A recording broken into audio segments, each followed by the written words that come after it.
Next on America's Day at the Races, the Sunday card from Aqueduct features 3-year-old New York-bred filly sprinting in the Franklin Square. Already a stakes winner is a 2-year-old. Stonewall Star looks to add to her resume in the feature. She's the one to beat with strong form coming in. Starry Midnight looked like she had no chance after a slow break from the rail in her debut. She overcame a lot to get the victory and figures to improve in start number 2. We'll also have live coverage from Oaklawn Park out in Hot Springs, Arkansas, where Cosmo is a major player in their featured 9th race. He's a recent claim by one of the hottest barns going in the game right now for Robertino Diodoro. All that and more coming up on our Sunday edition of America's Day at the Races. It's brought to you in part by America's Best Racing. For the love of the race, visit americasbestracing.net today. Greg Wolf, Andy Serling, good to be with you for this Sunday card coming up and our feature race later today. As we talked about there in the open, these 3-year-old fillies, what do you make of Stonewall Star? I was going to try to beat her with the horse who drew the rail, Starry Midnight. I thought maybe her form declining a little bit. But she is potentially the controlling speed, and we saw yesterday the rail got very good here, and it's continued to be an enormous asset during our races. And she's a horse who's probably favored Stonewall Star, and while I didn't love her last race at 7 furlongs at Laurel, she clears and gets the lead. They're going to have a tough time beating her. I look back to each of her last 4 races. She sort of has an issue of losing her footing at the break, which is not a great thing. Well, it's not going to help her to the outside post. On a race, you want to get to the lead, so that could be a problem for her. Now, this is the key sense. This was a 4-length win. Security Code is going to line up against her again. She was more than 4 lengths better than in this performance. Had that problem again in this race, but it didn't matter. Still won easy. But today's field is potentially tougher. Banterra improved in her last start, but I think Starry Midnight is the really interesting horse.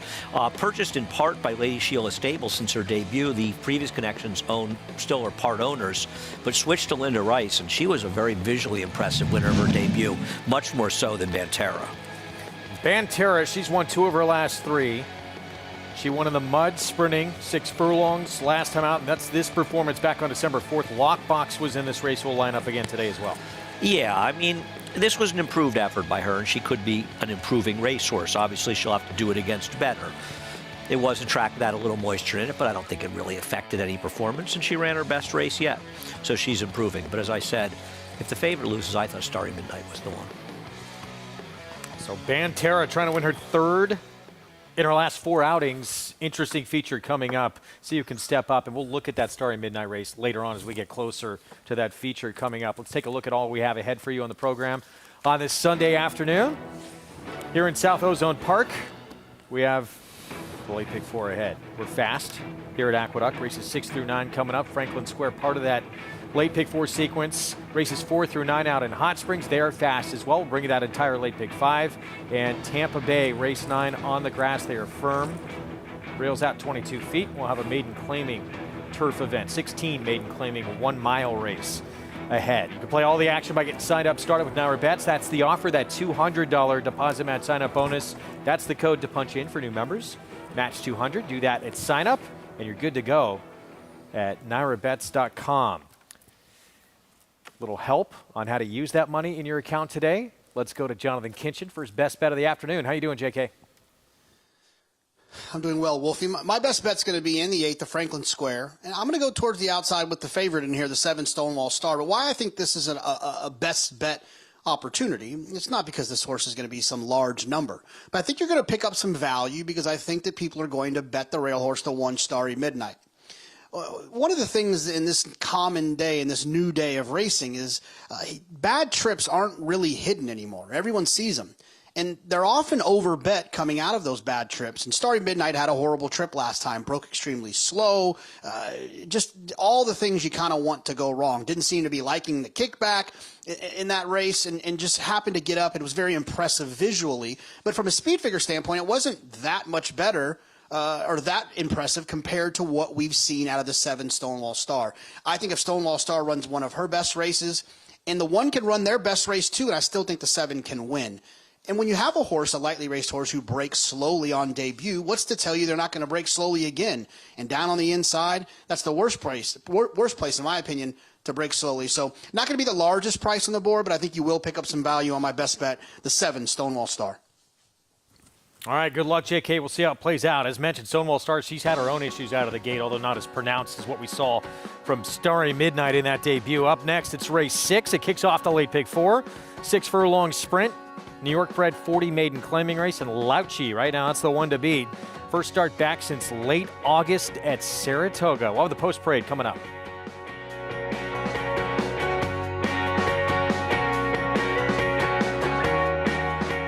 A Grade 1 winner of nearly $2 million, Silver State hails from the sire line of legendary Claiborne stallion Danzig. And his second dam is full sister to Kentucky Derby winner Monarchos. After winning the Oaklawn Handicap, Silver State defeated Knicks Go in the Grade 1 Metropolitan Handicap. On the board in 12 of 14 starts from ages 2 to 4, his career included a 6-race winning streak. Grade 1 winner Silver State, standing at Claiborne Farm.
Thanks for being with us on our Sunday edition of America's Day at the Races, brought to you in part by legendary Claiborne Farm. 100 years of doing the usual unusually well. We have race 6 next. 6-furlong sprint to kick off the late pick 4, and right now that's the favorite. 9-5 on Lauchi.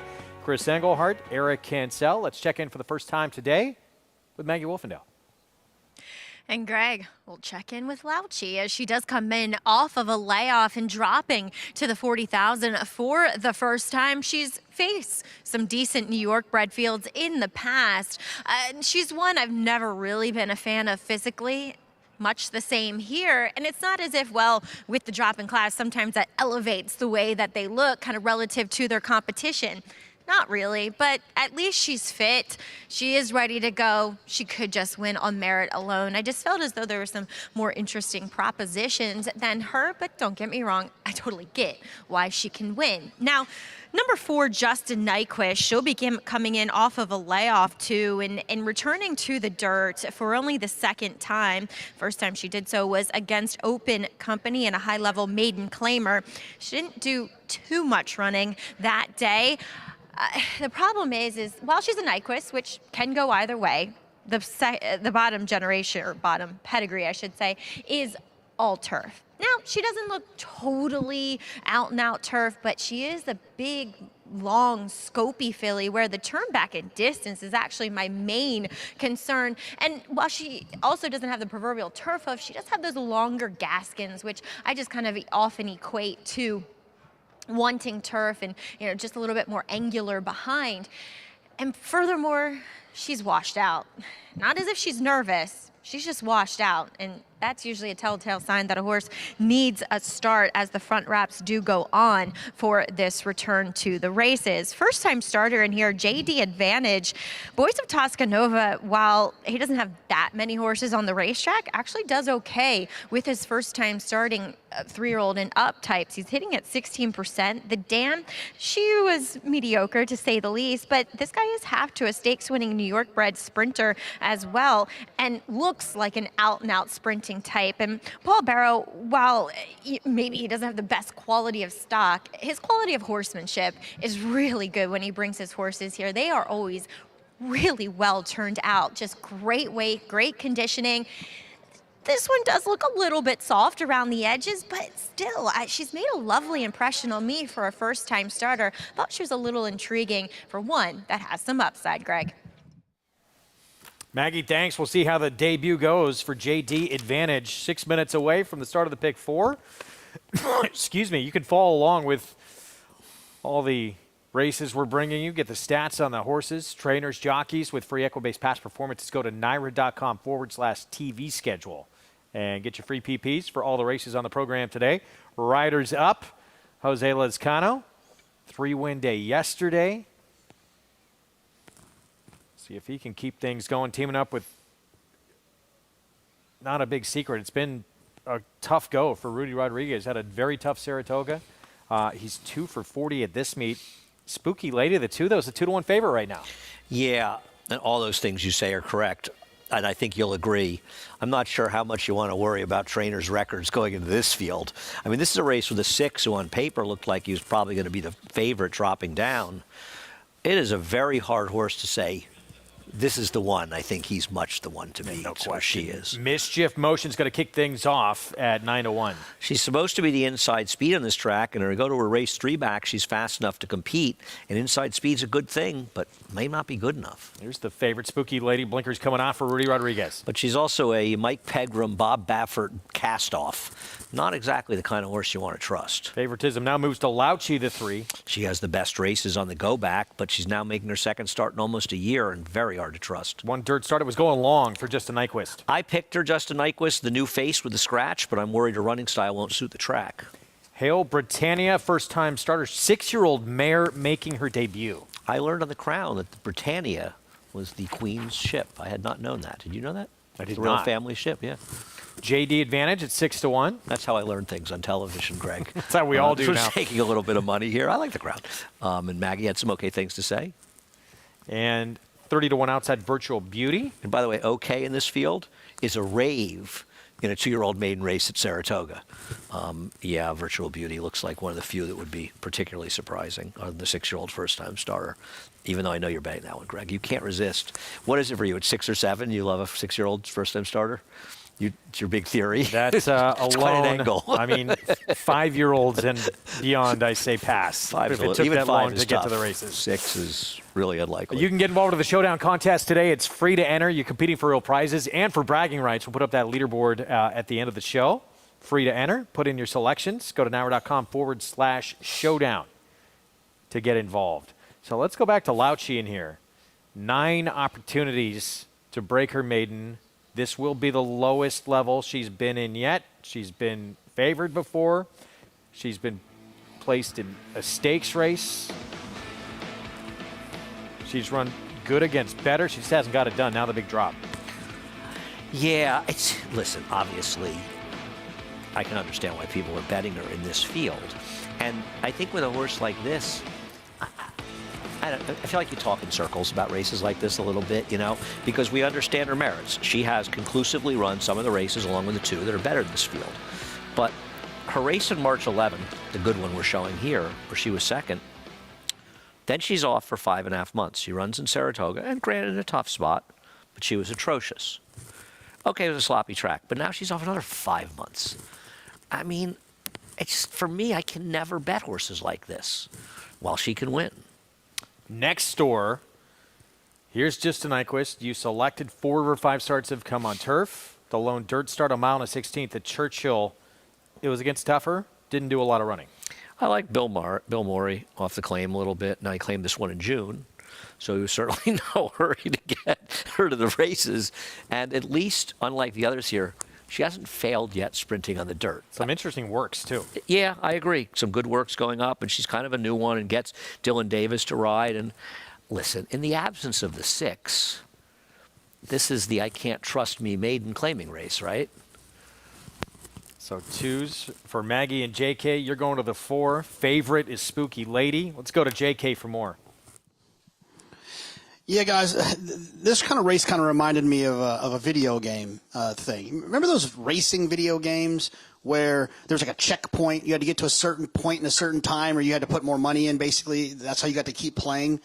I wonder if this race had a checkpoint at the 6 furlong or the 5 furlong pole, they might just have to stop the race. These horses are not very fast. And I don't mean that to be ugly towards the horses. I'm just saying when you're looking at races like this where none of them seem to really be very talented, you can kind of lower your expectations for who you're willing to pick and select.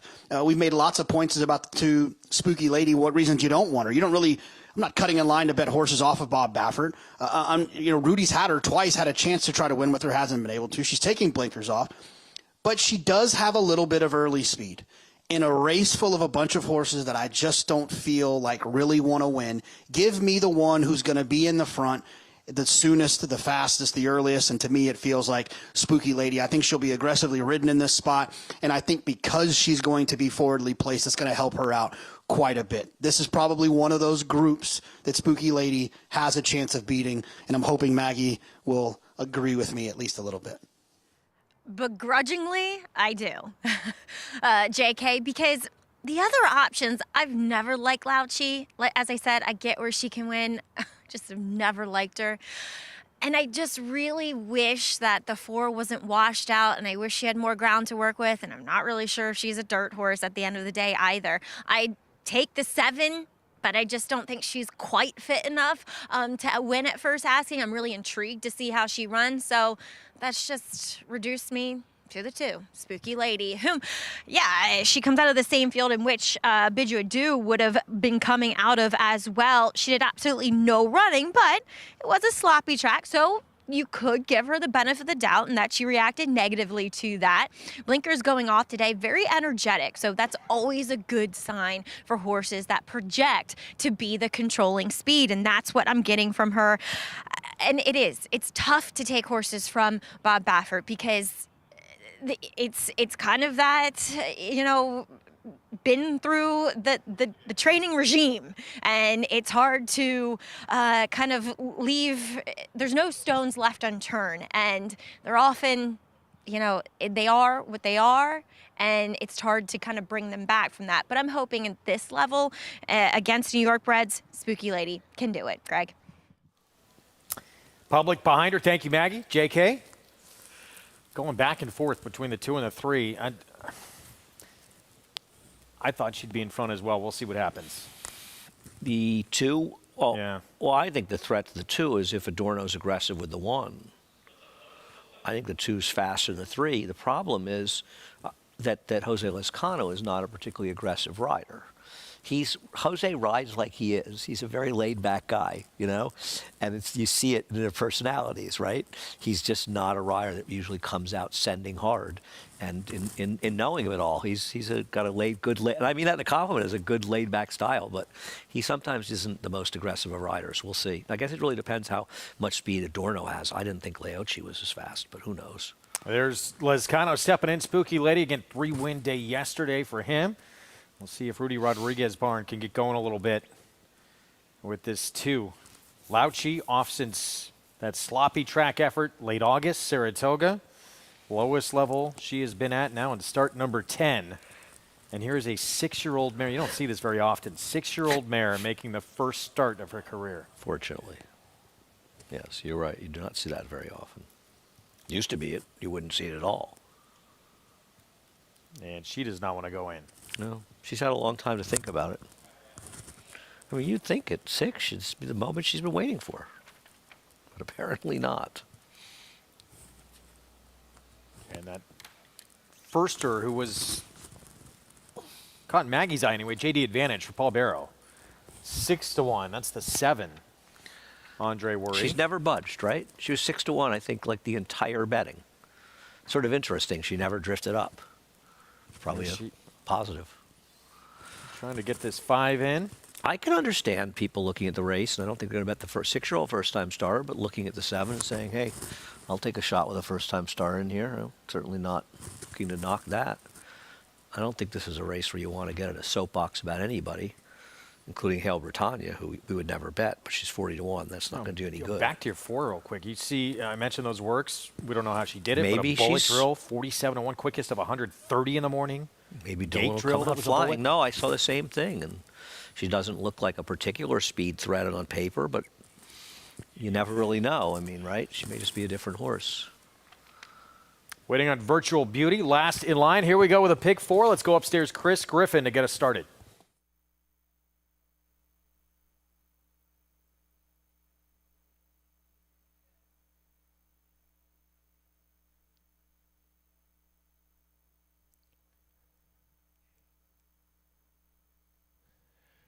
Virtual Beauty, last to load.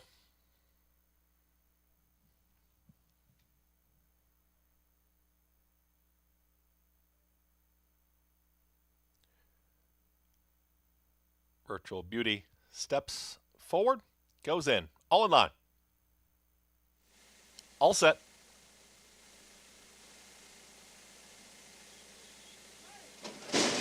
And they're off. Step slow for Hail Britannia at the back of the field. Spooky Lady's got early speed, and up on the outside, here's JD Advantage.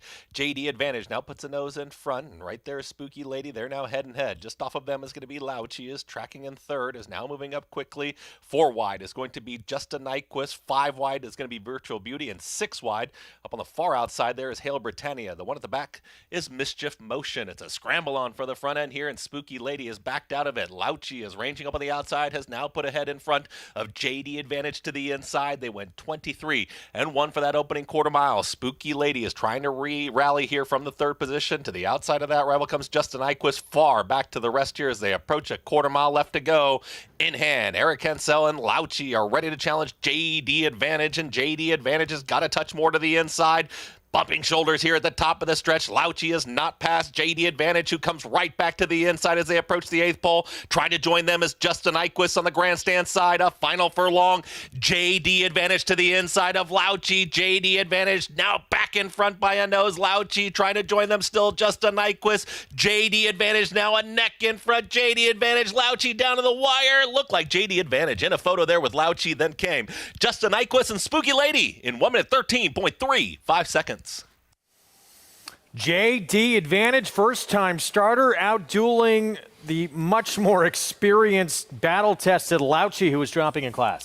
Yeah, and let's give a little credit to Andre Worry for getting the 7 to the rail. I mean, I'm not going to blame Jose Lezcano and Spooky Lady because he just had no horse. But being able to finagle there and get inside of the 3 as they both ended up going for the lead, that's really an achievement by Worry. And maybe it shows he's paying some attention. Maybe he got a little bit lucky. But in my mind, given how the track's been playing, there's no doubt that the finish was very much reflective of how the track is playing. But also give Paul Barrow some credit. Maggie had good things to say about him. And she certainly, as she said, you know, she's not saying the horse looked great, but relative to these horses, she had some good things to say about this horse. And the firster who didn't get bet that heavily, but never drifted up. Gets it done. Found the right field, right? 7-3-4-2. We go to Oaklawn, race 4. It's a $50,000 maiden claiming route race, mile and a 16th.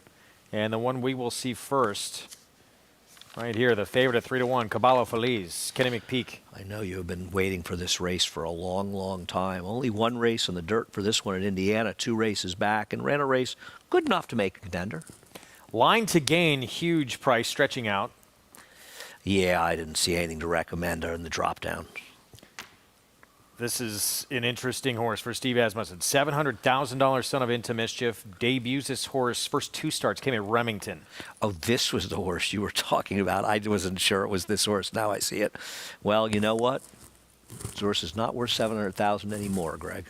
Hard to come by at 4-1. Tyler Bay's aboard. Don Von Hemel. Like Propellant is a drop down, but Donnie Von Hemel does not have good numbers. At Oakland Park, maiden special maiden claimer, 2 for 35. Tom Amos, breadwinner, just claimed this horse. Tough when you're a lower level claimer claimed and moving up when you've got some maiden specials moving down. 2 sprints stretch out, but has not done much running. Double strike. No, can only go up from here, right? 22-1 right now for Mike Puich. Commander Rex, 14-1 blinkers on. New gelding as well. But of all the trainers in here with their maiden special, maiden claimer drop downs, the one with the best numbers is John Ortiz, and this one is 14-1. Bubba can dance, 7-1. Francisco Arrieta for Dallas Stewart. Yeah, another horse who's dropping down a lot. Dallas's numbers are mediocre on the drop downs. And Daryl's Bolt outside, taking money at 9-2. Chris Hartman barn. Well, only been on the dirt once, and that was a sprint, maiden special. Lost to Loggins, who's probably one of the better 3-year-olds potentially in the country. Yeah. I don't know if he's even in training at this point. Second to Forte in the Reader's Futurity. This one's the wild card for a trainer who can do no wrong. Post time coming up for the 4th here at Oaklawn. Let's check in with Paula Duca. Paulie. Yeah, guys, a tough little group here of horses that are dropping down to 50. Some of these horses are moving up in 50. You know, you look at the Tom Amos horse. The positive maybe there is that Tom claimed the horse back, and usually when they reclaim their horses back, they sort of have a beat. He's going to have to come from off the pace. When you get to some of the favorites in here, you know, Caballo Feliz, the horse on the inside, you know, gets Lasix for the first time. And, you know, since Dwayne Lucas has put Kenny McPeak's put blinkers on this horse has shown tremendous, actually not tremendous, but way better speed. And, you know, last time over the Turfway Tapeta track was a blistering pace. If you're going 46-2, that's very fast over that surface. And he just packed it in. And, you know, he was midway, 6th out of 11th. I thought it was an okay effort.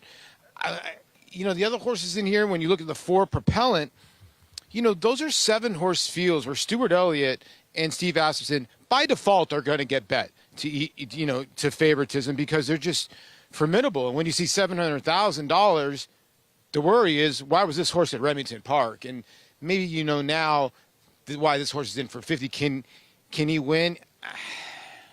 I can see it, I guess, but I can't take 7-2. You look at the 5, hard to come by.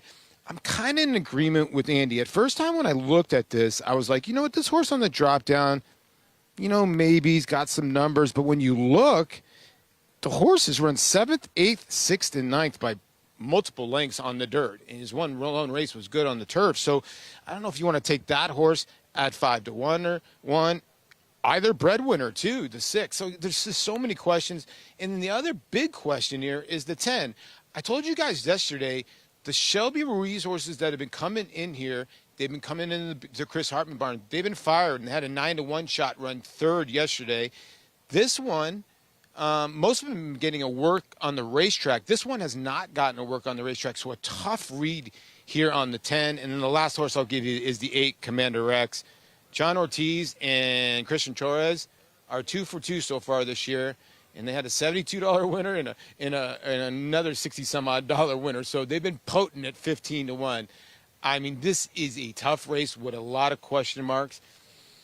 I'd probably land on the 1 at 3-1. I just think that horse is an overlay just because McPeak's been a tiny bit on the chilly side, but I just can't ignore the numbers in here. And I'll play the 1 tentatively over the 10, and hopefully the 10 doesn't fire too big. 9-2. Thank you, Paulie, on the 10. Daryl's Bolt. Caballo Feliz, meanwhile, from the rail from McPeak at 3-1. It's Propellant, though. This is, well, now it switches, but just a moment ago, Propellant was the favorite. I think we're all against. Yeah, I mean, you and I were talking about it, and I think it's a very valid point you had brought up to me before. When you see a $700,000 into Mischief and this horse debuts at Remington Park, and this isn't to be a knocking to Remington Park, it just can't be a great sign. You're talking about a trainer that, you know, runs on the biggest circuits in the country, and he has many good, expensive 2-year-olds.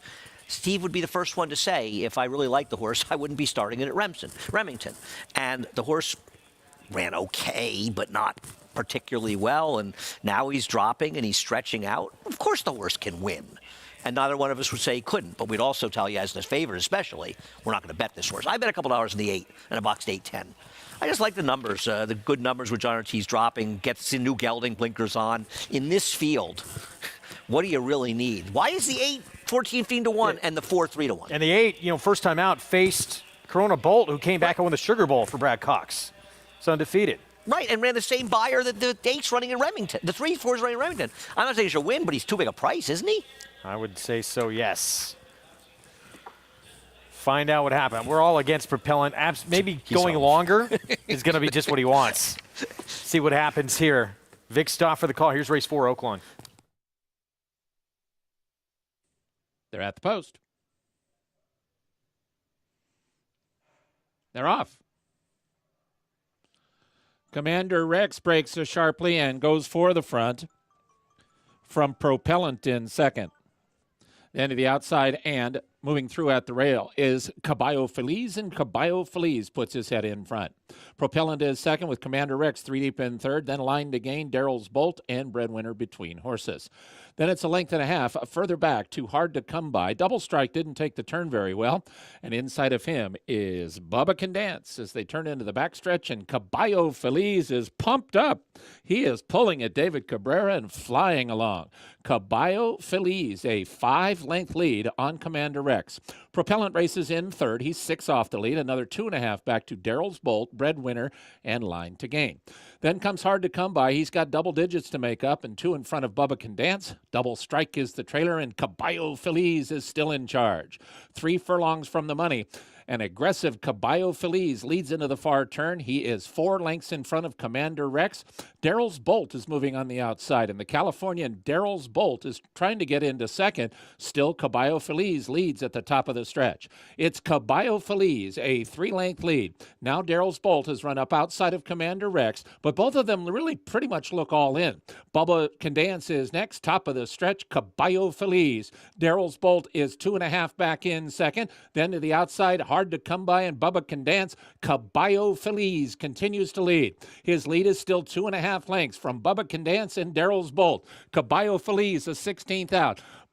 Bubba Can Dance and Daryl's Bolt continue to chase, but Caballo Feliz has run them off their feet. Caballo Feliz in front. Caballo Feliz beat Bubba Can Dance. Daryl's Bolt was third, and Breadwinner finished fourth. Got a slightly interesting late. In the end, Caballo Feliz with the win. Controls from the outset. Kenny McPeak and David Cabrera. Yeah, the 8 and 10 made little runs around the turn. Vic was right. They were all in. But the 10 at least continued forward. And Bubba Can Dance, the drop down for our man Dallas Stewart with a late charge. But it was Caballo Feliz who was dropping a little bit. I'm sorry. It was in the same maiden 50. Gets it done. Second time in the dirt for Kenny McPeak. Homebred for Calumet Farm with a win. 1-9-10. Here in the fourth from Oaklawn. Propellant was nowhere to be No. seen. Needs a propeller. Or we take a break. We'll be back. Prices coming up and a late pick 5 ahead. It's a domineering display by the ultra-talented McKinsey. McKinsey in a dominant performance. 300 Honda, 300,000. 275, medium 275,000. 75, but to get 75, 275,000. 250, I'm Ralph now, 250,000. Here, but to get $200,000.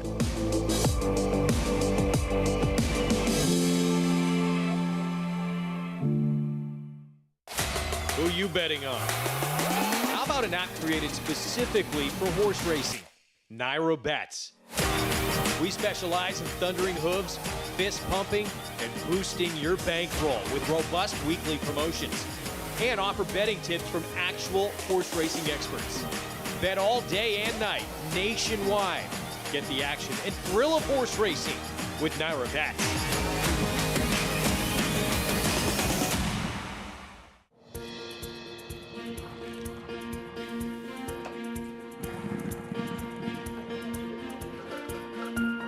We take pride in what we do.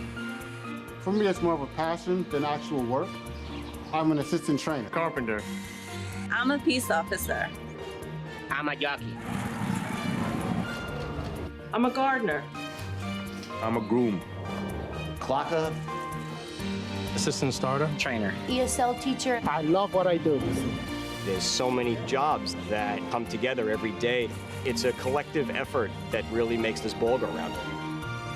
We are New York Racing. I couldn't imagine working anywhere else. For me, riding horses in the morning is the best thing I can do. New York Racing helps support my small business. It's extremely important to the New York economy. Like my dream come true. This is like a big family. We are New York Horse Racing.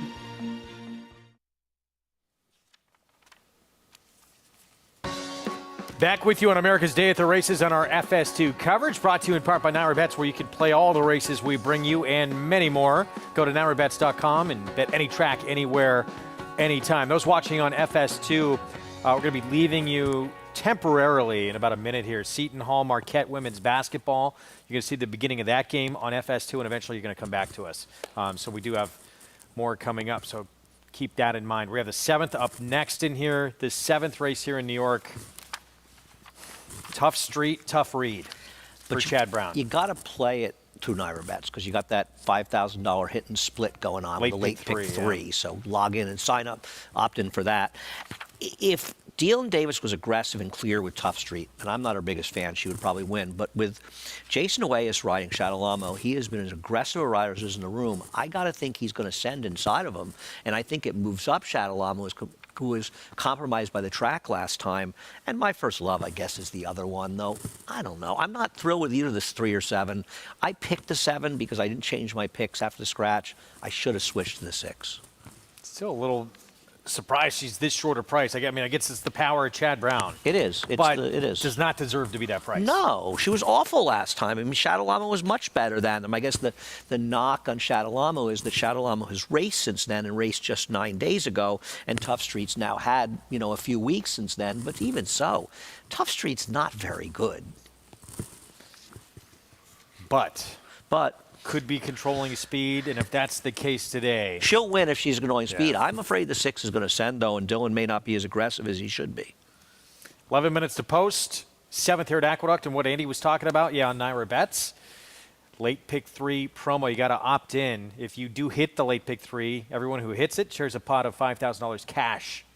So good luck to everybody getting involved. We're going to be signing off here temporarily, again, on FS2. Coming up, the tip-off for Seton Hall Marquette women's basketball. We'll see you back here in just a little bit.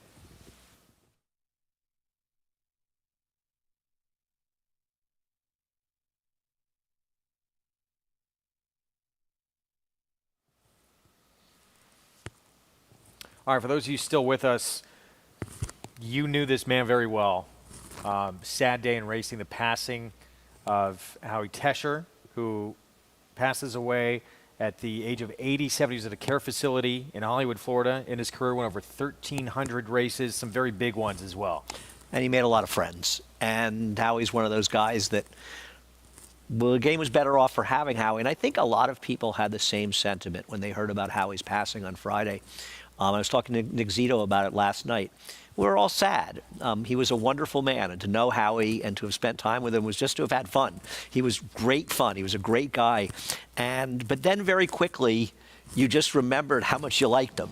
And so while you're sad that he's gone, and this was his last Grade 1 win, this horse Influent, that interestingly enough, he was owned by a longtime partner of Howie's, Dick Cumble. They had owned horses for a long, long time together and were great, great friends. And Dick had passed away, I want to say 2 days before this race. It was definitely that week. And Influent was Howie's last Grade 1 win. I remember thinking how he won it for Dick. I was at Belmont that day. But Howie, there's so many people that knew Howie that had contact with him would tell you the same thing. We used to drive back. He lived in the city. So we would drive back together from Aqueduct when I would be here in the winters. We'd always stop for hot dogs by the hot dog stand by the cemetery in Queens. Sometimes we'd go to El Rio Grande, which is a place on 2nd Avenue or 3rd Avenue right across from where Howie lived. Sometimes we'd leave at Belmont on a hot summer day, go there and have a few drinks in the afternoon. Howie was a wonderful, wonderful man. He trained some great horses over the years, Bull in the Heather when he won the Florida Derby. He had Darby Creek Road for some of his career. Champagne for Ashley, who was favored in the Wood Memorial and finished 3rd. Influent, a very, very good horse. But also, more than that, he was a wonderful man, and he hadn't been well. He had dementia, and many of us hadn't. Last time I had spoken to him, he barely remembered me, if at all. Maybe he pretended to. But even in reading the obituary, people talking about the home that he was in, he was incredibly popular with the people that worked there. It was the same there as it was for so many of us at the track. He was a wonderful, kind, warm man that was incredibly popular, and I've missed him for years, and we'll all miss him, but the memories, they'll linger forever. Trained for George Steinbrenner, Telly Savalas, Joseph Allen, among others. Got into the game, actually worked for, I believe, for his brother as a dentist, and Correct. then said, I want to be around horses. Was allergic to horses, became a horse trainer anyway. Passes away at the age of 87. Howie Tesher will be back.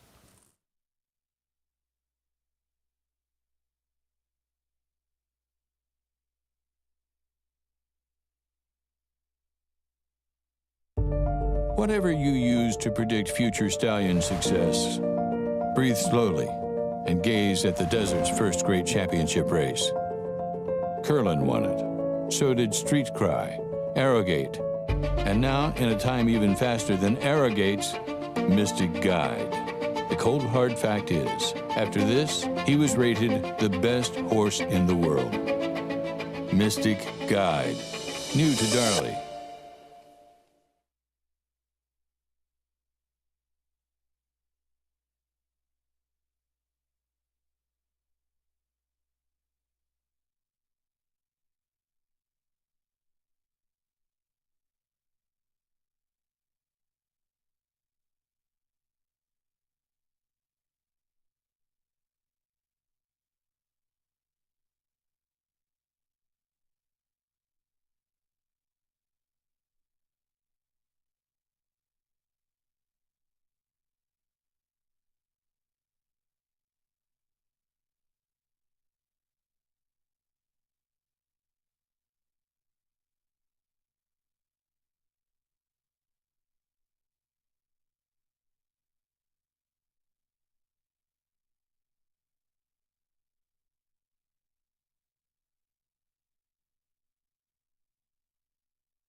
We're back on America's Day at the Races and getting set for the 7th here coming up as we look at Duck Fat.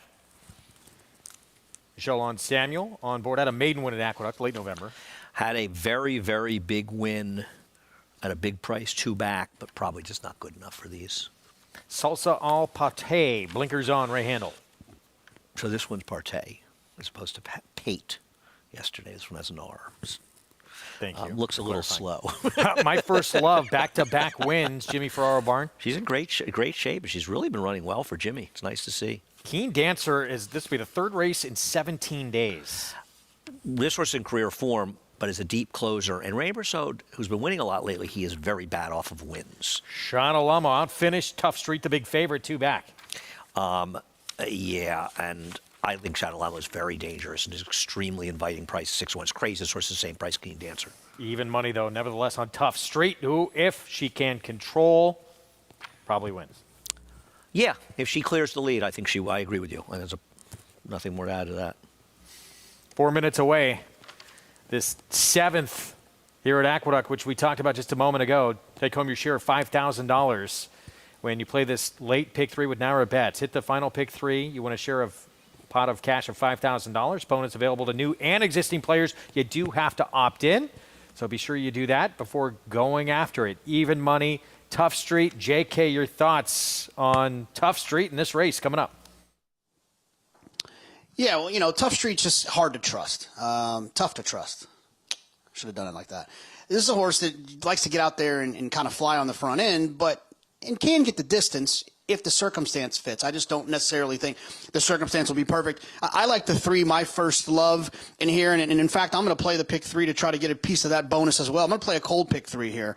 I'm going to use the 3, My First Love, in this first leg. A horse that I just feel like is kind of improved a little bit. It's won back-to-back races, speed figure-wise, fits right in here. And if Tough Street gets a little bit tired, I don't think that problem will happen for the 3, My First Love. In the second leg, I'm going to single my best bet, the 7, Stonewall Star. And then to wrap it up in the 9th, I'm going to use the 2, Dust Devil. So I'll play a cold pick 3 here, and feel free to keep hitting repeat. That's what the repeat button's for. When you have a $1 ticket, you can just keep kind of hitting it. Mag, you know about hitting the repeat button, right? Repeat. That's what we do at home with My Little Pony. Just keep hitting repeat. No, I'm kidding. But nice pick 5 ticket there, JK, as we'll start with the horse that both you and I picked again. Didn't work out last race. Let's hope it works out this one. As My First Love, the last time I saw her, which was 3 starts ago, I didn't like what I saw. But since then, since moving to Jimmy Ferrara's barn, she's rattled off 2 wins in a row as she looks for her 3rd. And she does. She looks as though, like her form would suggest, that she's improving. She's just put on a ton of weight since I saw her, and just a lot more kind of reserved and confident, and it's taken the proverbial kind of like chill pill. So I like that. Last time out, it says stumbled start. It's almost as if she tried to outbreak her feet because she was forward there, and then she just settled into a nice stalking position, nice rhythm, and really kind of worked out a nice trip with Eric Cancel. And I think, it could happen again here. We want to check in with long shot, longest price on the board, Salsa Apate. I don't know. But she's one that's stretching out in distance, and not that she's shown any ability to be close to the front end. Going shorter. I don't know. Maybe they are trying to get her to be, a little bit more forward here with putting Katie on, who, as we have heard, if you watch our shows, she does work in the morning, or really kind of got her start back in the saddle for Ray Handled since becoming a mother last year, the year before, I should say that. But she's adding blinkers today, just a short cup cheater blinker. And I actually was really intrigued by her last time because I thought they were kind of just using that turf race to get a start into her. And if anything, she had moved forward and just gotten fitter. And I just think she's a little bit intriguing with that stretch out. Does she, provide a little bit more forward pace with Katie Davis aboard? Guys? 28-1 if you want to now 30 if you want to give her a shot. We are not in love with the favorite by any stretch in this race. The price is way too short. Absolutely, she could win. We'll see what happens here. I scratched into her, and as I said, because I'd originally liked Preposterous, I should have picked Shadowlama. I should have switched after she was scratched and gone 6-7. I think Shadowlama is being ignored, and one of the important factors for me in thinking she can win is not only think she's good enough, she was against the track last time, was heavily favoring speed, is that you look at the one time that Jason Noyes rode this horse, it was the most aggressively she's been ridden in any of her starts. And if you watch him ride, and I like this about him, win or lose, he's aggressive. He's looking to be forward. And on this racetrack, the way it's been playing, if Dylan isn't aggressive with the 7 Tough Street, I think Shadowlama could be the inside speed, and that could give her an advantage. And why isn't she good enough to win anyway?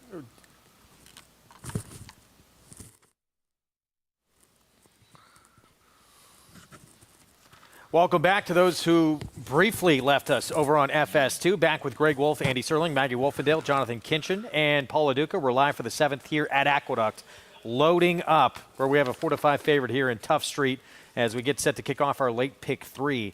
You were just talking about Shadowlama. Surprising the favorites 4-5 because does not deserve to be probably, but even more surprising, Shadowlama's that big price. I agree. Although starting to come down. I agree, but I still think 5-1. The 3, 6, and 7 to me, one of them has to win here, and I don't think the 6 is perceptibly less likely. And if Jason Noyes is aggressive with her and she gets the lead in the rail, I believe she's going to win. See how it plays out. There is the 5, Keen Dancer stepping in, coming off biggest performance she's run. She, again, run 3 races in 17 days' time for Randy Prasad. And there's Tough Street. Can she control on the front end and take them gate to wire? The big favorite for Chad Brown with Dylan Davis. Let's go to Chris Griffin for the call. All set.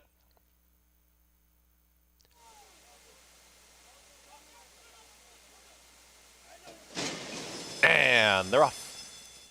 Tough Street has early speed right out to the front. Also there's Shadowlama and My First Love in between horses in the green cap. Keen Dancer is settling off of them as in 4th, then Duck Fat and Salsa Parte as they get set to come out of the chute. It's Dylan Davis and Tough Street. They'll cross over and they're in front. They're up by a full length. Shadowlama is tracking in 2nd. My First Love is at the rail is in 3rd. Duck Fat is moving forward there with Salsa Parte and Keen Dancer at the back of the field. Still well off the rail there, and the center of the racetrack is Tough Street at 3-5, Tough Street is doing it well within herself right now, and My First Love is engaging to the inside of Shadalamo. They went that opening quarter mile in 24-3. My First Love and Shadalamo, they've moved to the inside of Tough Street, who's still well out there on the center of the racetrack. Also behind them is Salsa Ponte is in fourth. Dropping back is Duck Fat, and far back to Keen Dancer. 3 across the racetrack. They went 48.35 for that half-mile time.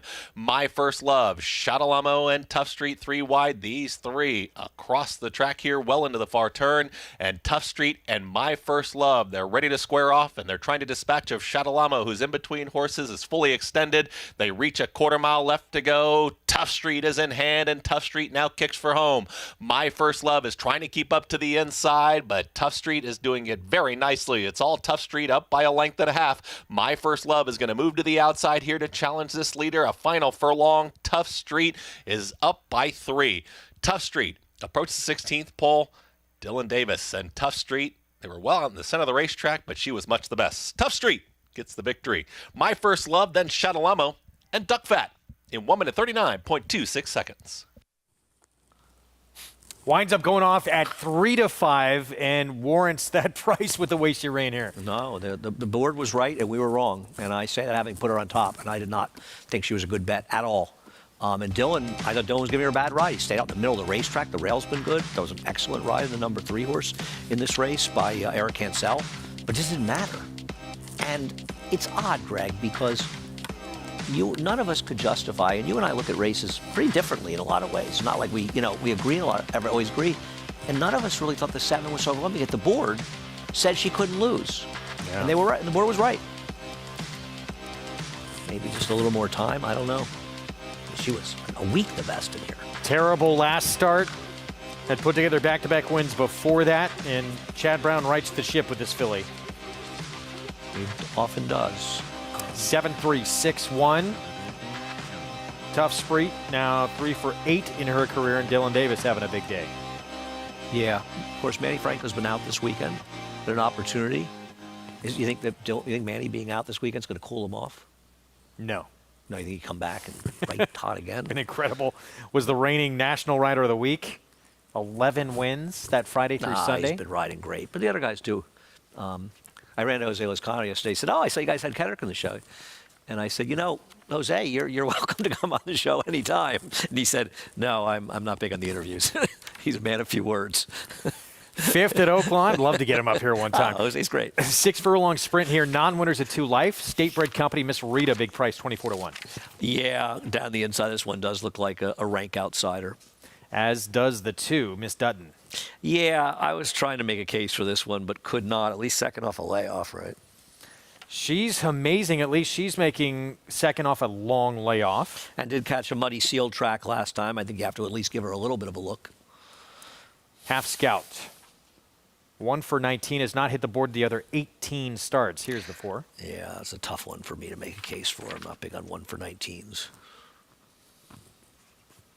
Navigational Beacon. Surprised to see 4-1 here.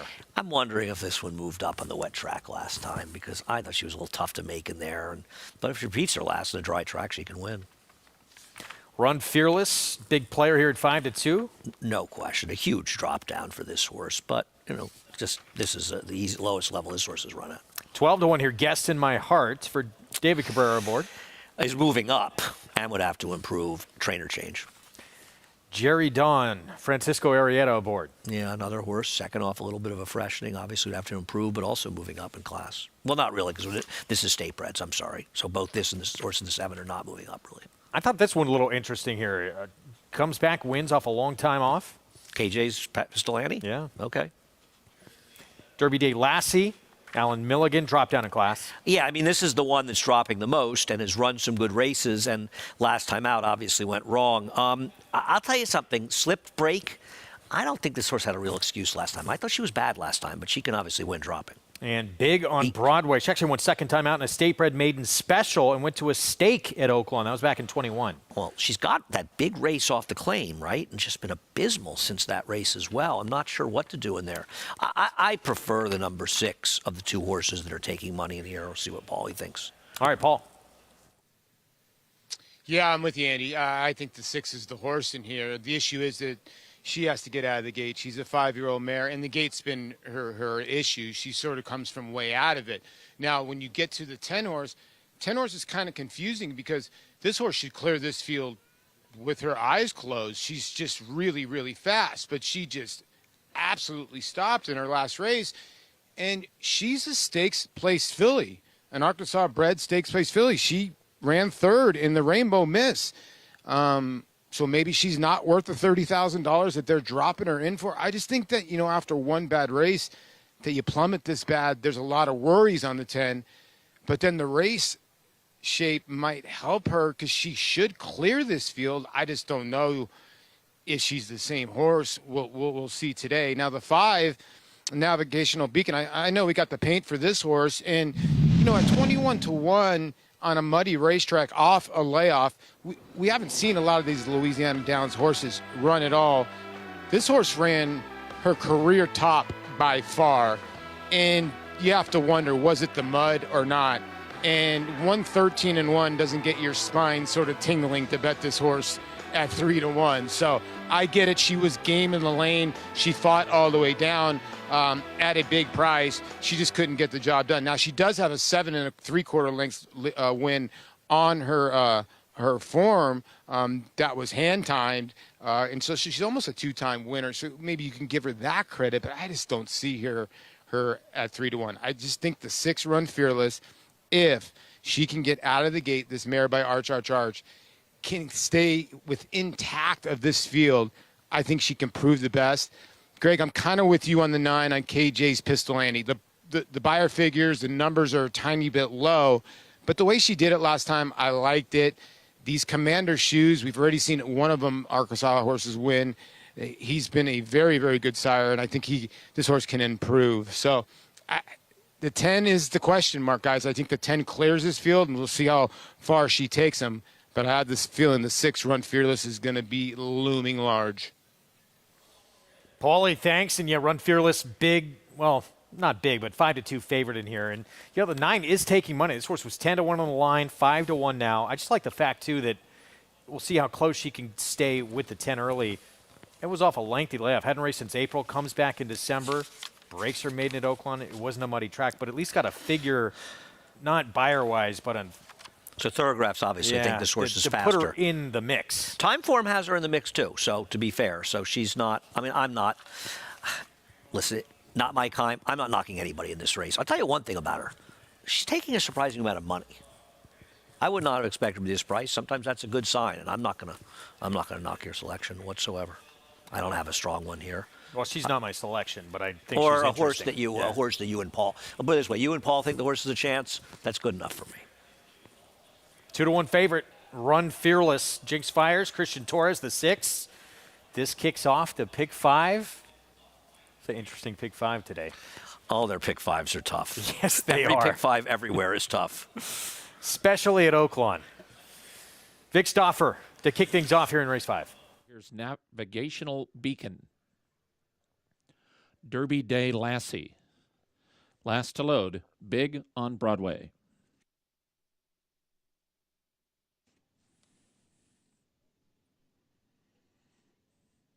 They're at the post.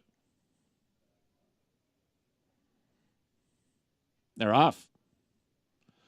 Derby Day Lassie and KJ's Pistol Annie with Navigational Beacon and Miss Rita. Derby Day Lassie can pick her path as she scampers clear from Medellin.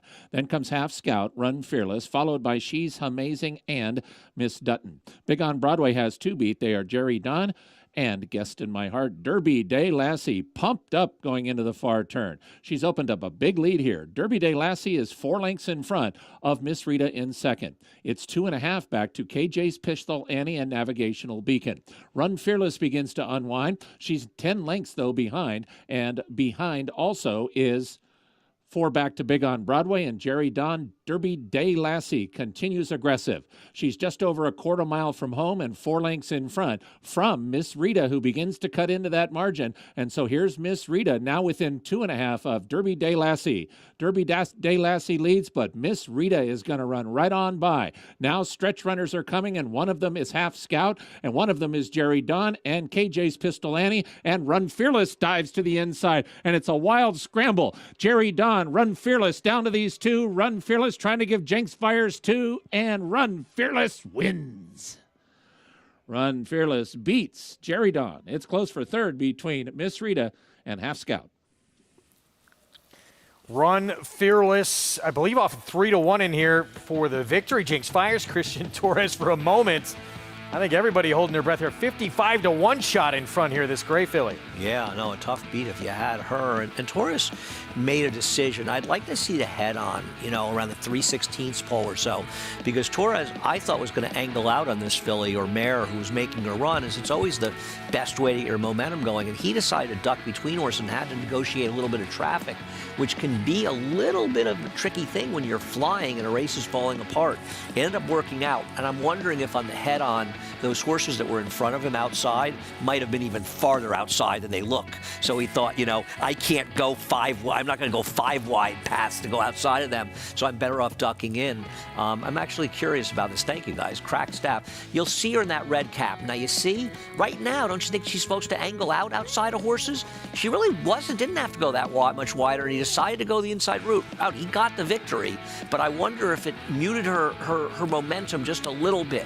But listen, she go in the winner's circle, can't knock him for the move. I just thought it was interesting. And sometimes you don't know. You think that it's only a path or so, and it's actually 4. In this case, it wasn't, but it worked out.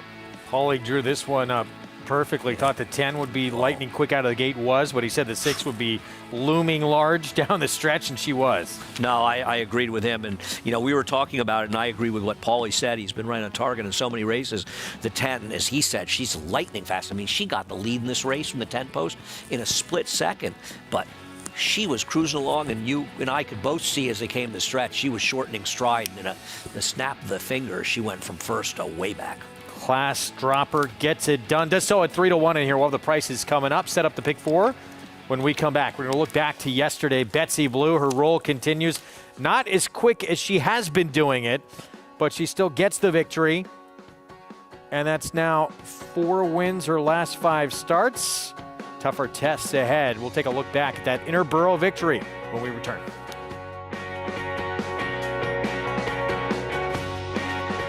Happys are hot with his 2-year-olds burning up the track. Recent top runners include this growing list of winners at Churchill Downs. Plus the speedy 2-year-old colt, Happy is a Choice, a 5-length maiden winner at Keeneland. Happy is a Choice, Francisco Arrieta to win it. Price for value and turning up the heat. Call today and book your mare to Eclipse Champion Run Happy, standing at Claiborne Farm. Now more than ever, it's time to get with the program. When shopping for your next race prospect, consider that New York breds start with an advantage. Our New York breds run for serious green. At Saratoga Race Meet, New York bred maidens run for up to $88,000. New York bred allowance horses run for up to $100,000. And New York bred owners can collect awards of up to $20,000 per horse per race. So get back with the program. Seriously. Flightline is in full flight. Flightline turns it on at the top of the stretch, and he's in cruise control. And Flightline takes off. Take a good look at this, because you're not going to see this too often, maybe never again. Flightline, 20 lengths clear. World-class racehorse, world-class performance at a world championship event.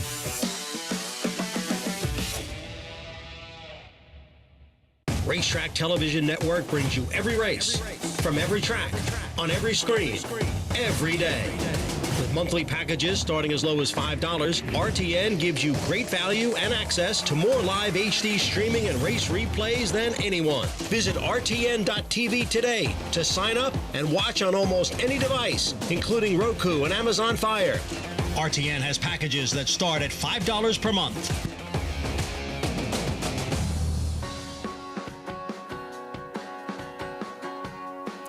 Back on America's Day at the Races on our FS2 coverage. And we have an inquiry involving your second place finisher at Oaklawn, not involving your winner. 6-8-1-3, and the 9 has lodged an objection against the 8. Okay, so I don't know where they are, so. Okay, that's good. Let's show it without, can we show it without the highlights just so we can see? I mean, that seemed to be nothing from what we saw there. And I think highlighting like that makes it almost look worse than it was. I would guess it's nothing. It'll probably be down very shortly. All right, we'll see if we can get that different look at it without the box. Here's one more time. Okay.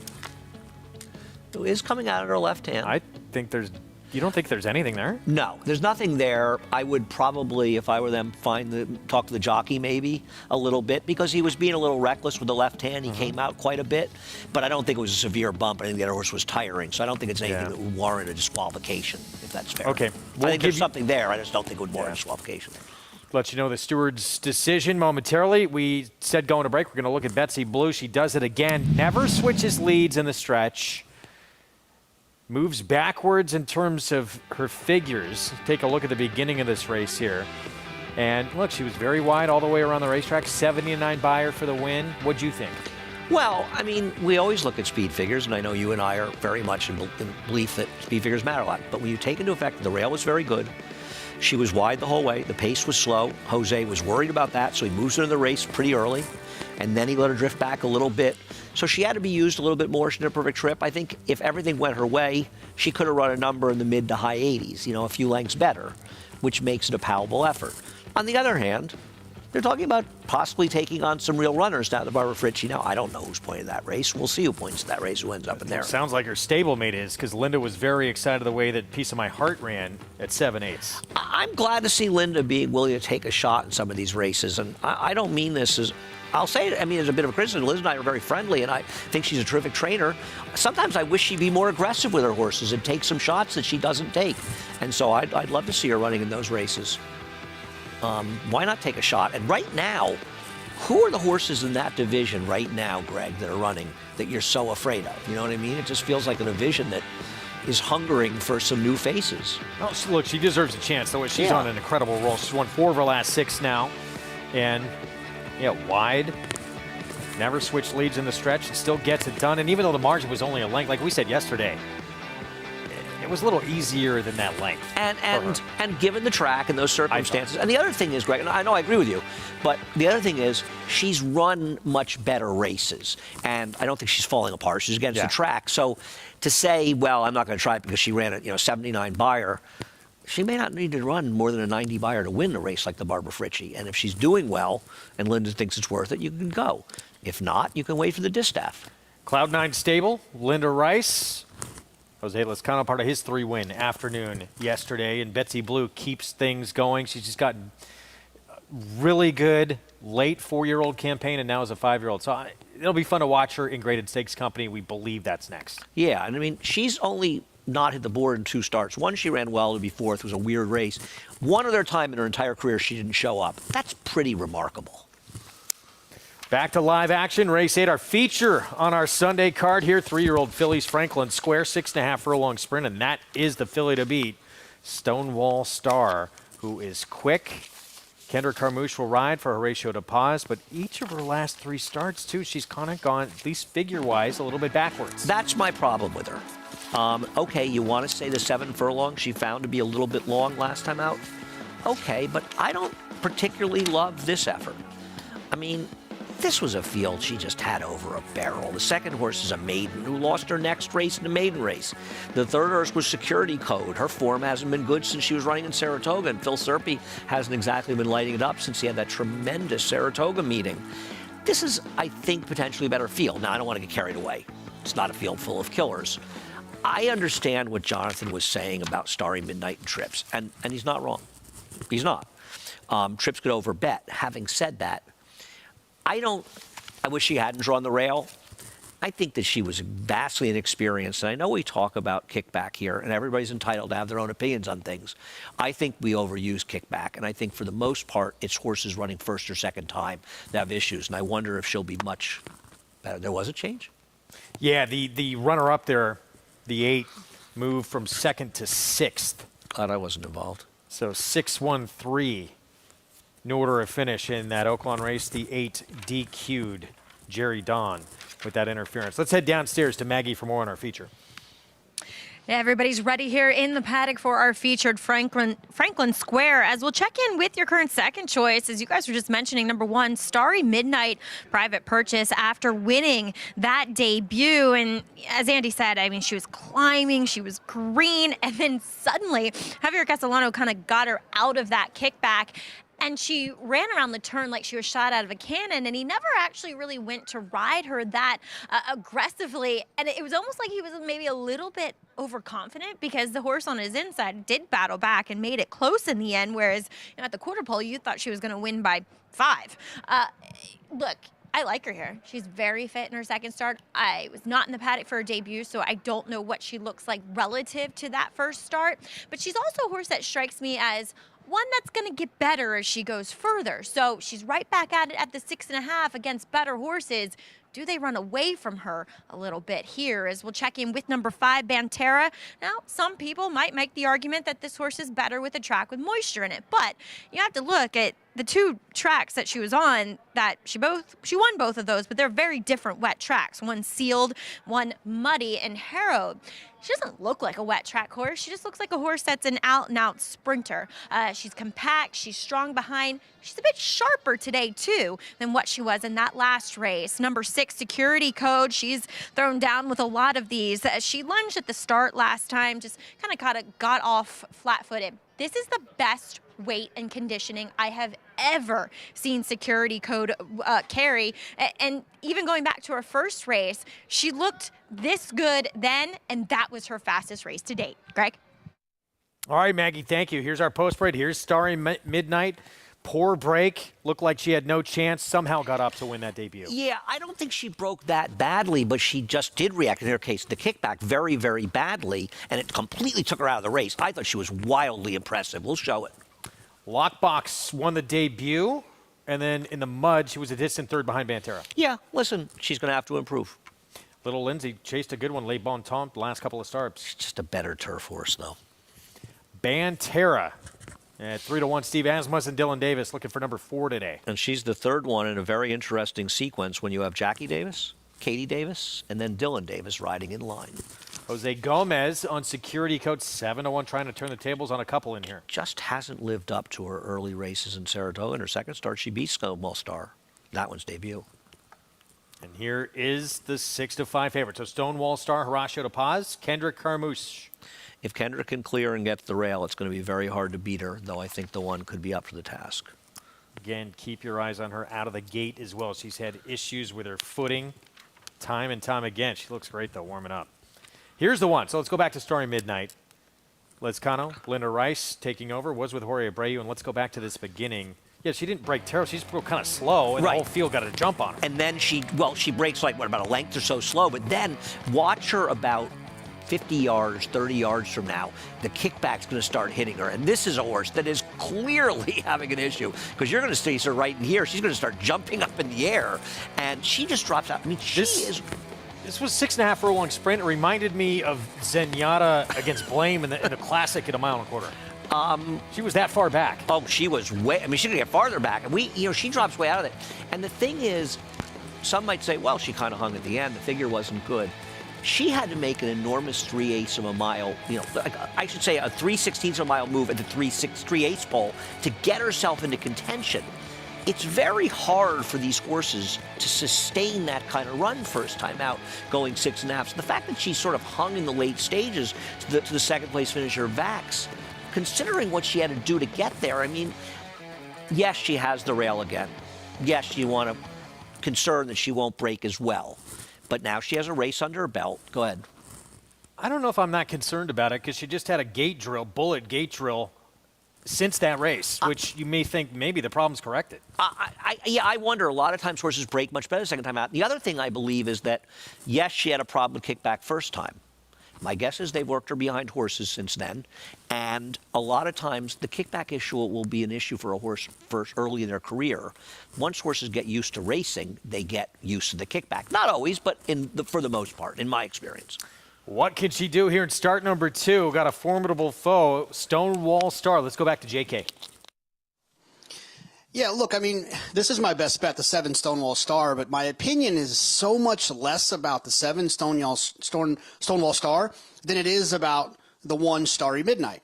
And so I want to elaborate a little bit. Andy makes a bunch of great points. This horse was his first time out. You'd like to think that maybe she'll break a little bit better. The kickback issue, yes, maybe she'll improve. Just that kind of caught her off guard, and now she's expecting it. She'll run better. But a lot of things that we're talking about here are things that may happen. She might run better. She might break better. She might handle the kickback better. And in a lot of situations, if she was 6-1, I would love to bet her on all of those mights, that she might handle the situation better.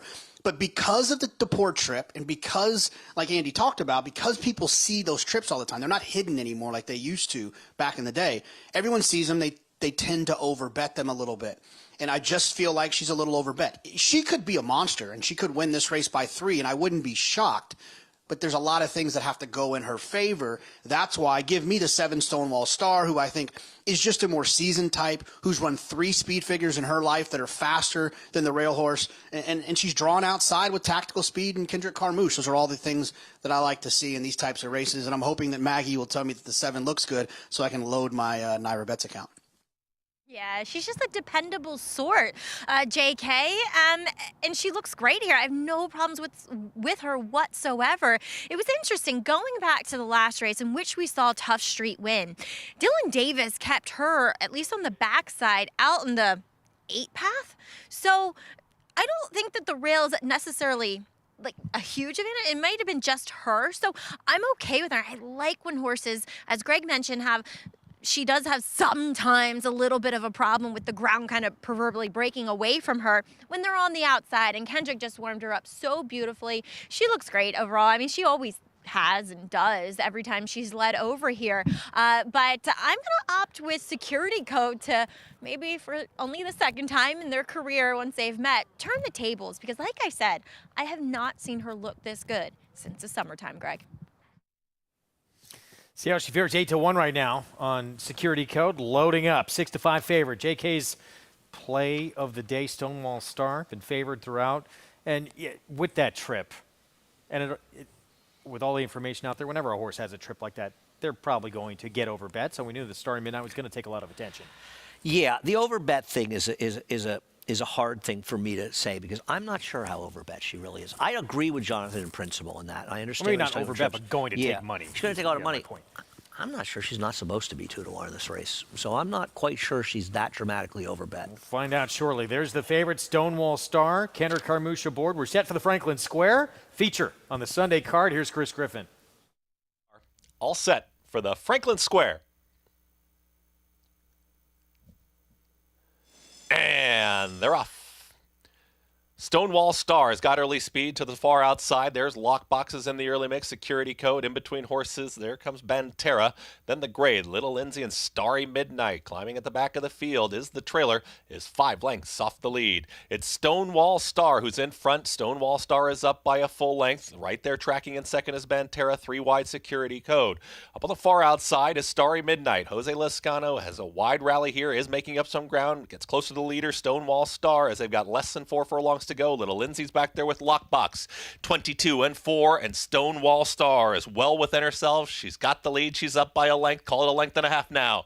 Banterra is fully extended there from second. Losing ground up on the outside was Little Lindsay. It's been a tough trip for Starry Midnight. Has moved to the outside with a wide run as they approach a quarter mile left to go. Still the backer, Lockbox, and Security Code is the trailer. Stonewall Star has not been asked by Kendrick Carmouche yet, and now she has. Banterra, Starry Midnight is making up ground on the grandstand side, is coming after this leader, Stonewall Star, who's got a final furlong to go and now has a 4-length cushion. It's a battle on for the place here. She's back at Aqueduct, and Stonewall Star is striding away, and she will win the Franklin Square easily. It's all Stonewall Star. Then comes Little Lindsay is up for second. Security Code in a photo with Lockbox and Banterra in 1 minute 19.20 seconds.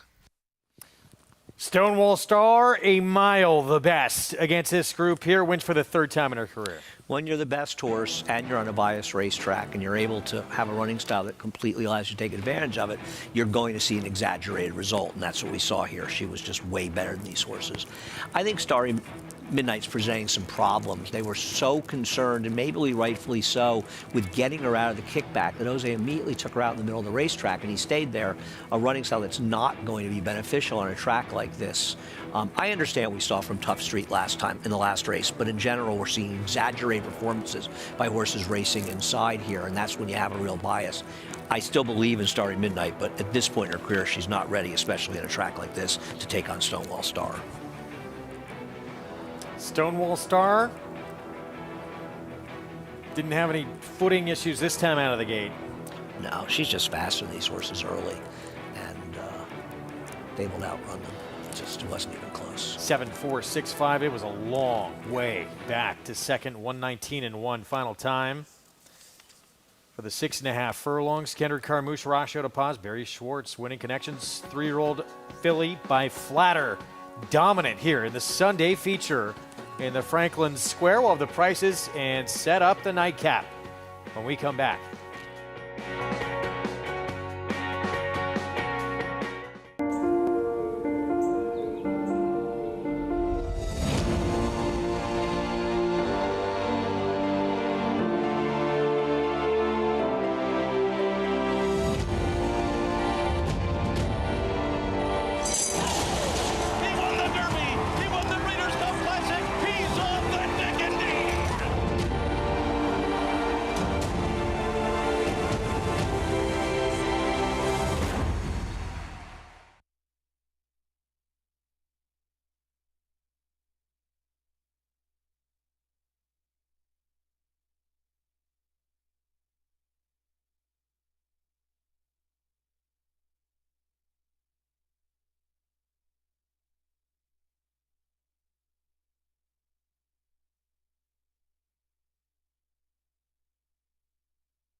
Back with you on America's Day at the Races on our FS2 coverage. It's brought to you in part by America's Best Racing for the love of the race.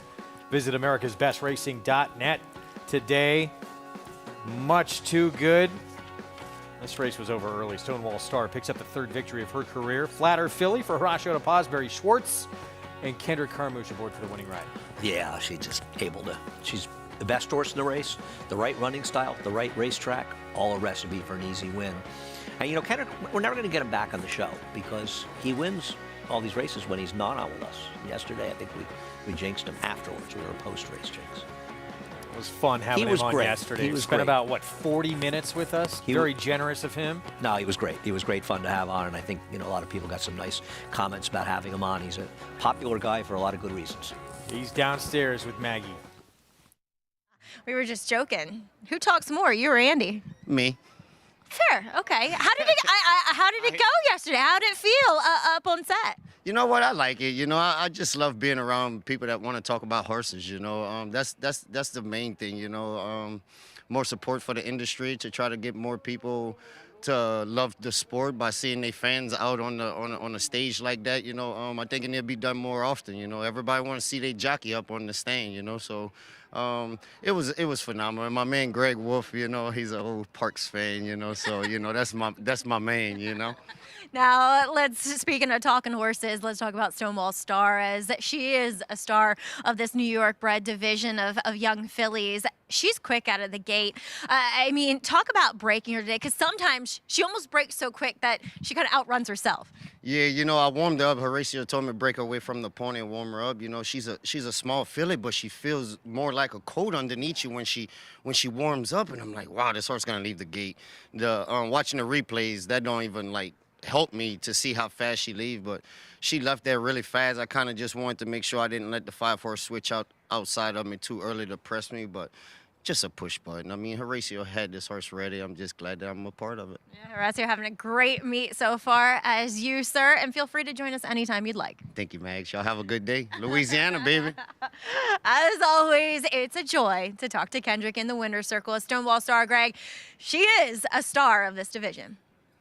Louisiana in the house. Great to see Kendrick get a W again and see that smile. Stonewall Star just get to the front, and the race was over. I'd like to see Horacio De Paz get some nice wins in some bigger races. I think he's a terrific trainer. He gets attention around here. He doesn't get as much attention as he eventually will. I think he's a very, very good trainer. I'd like to see him be on the upswing. I think he is. Kendrick Carmouche. Good for him, getting a win in the feature on this Sunday card. And the Silks of Barry Schwartz.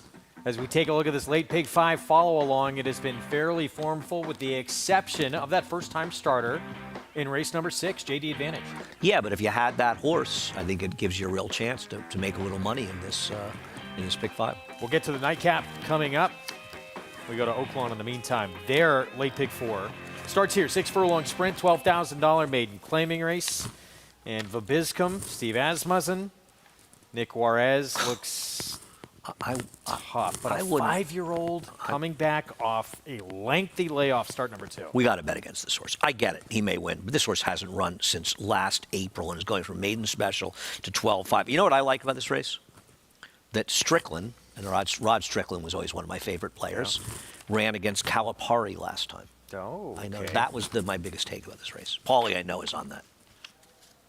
Where do you go, though? Strickland went to DePaul, I believe, didn't he? Little Frappuccino, we're taking a look at the 7.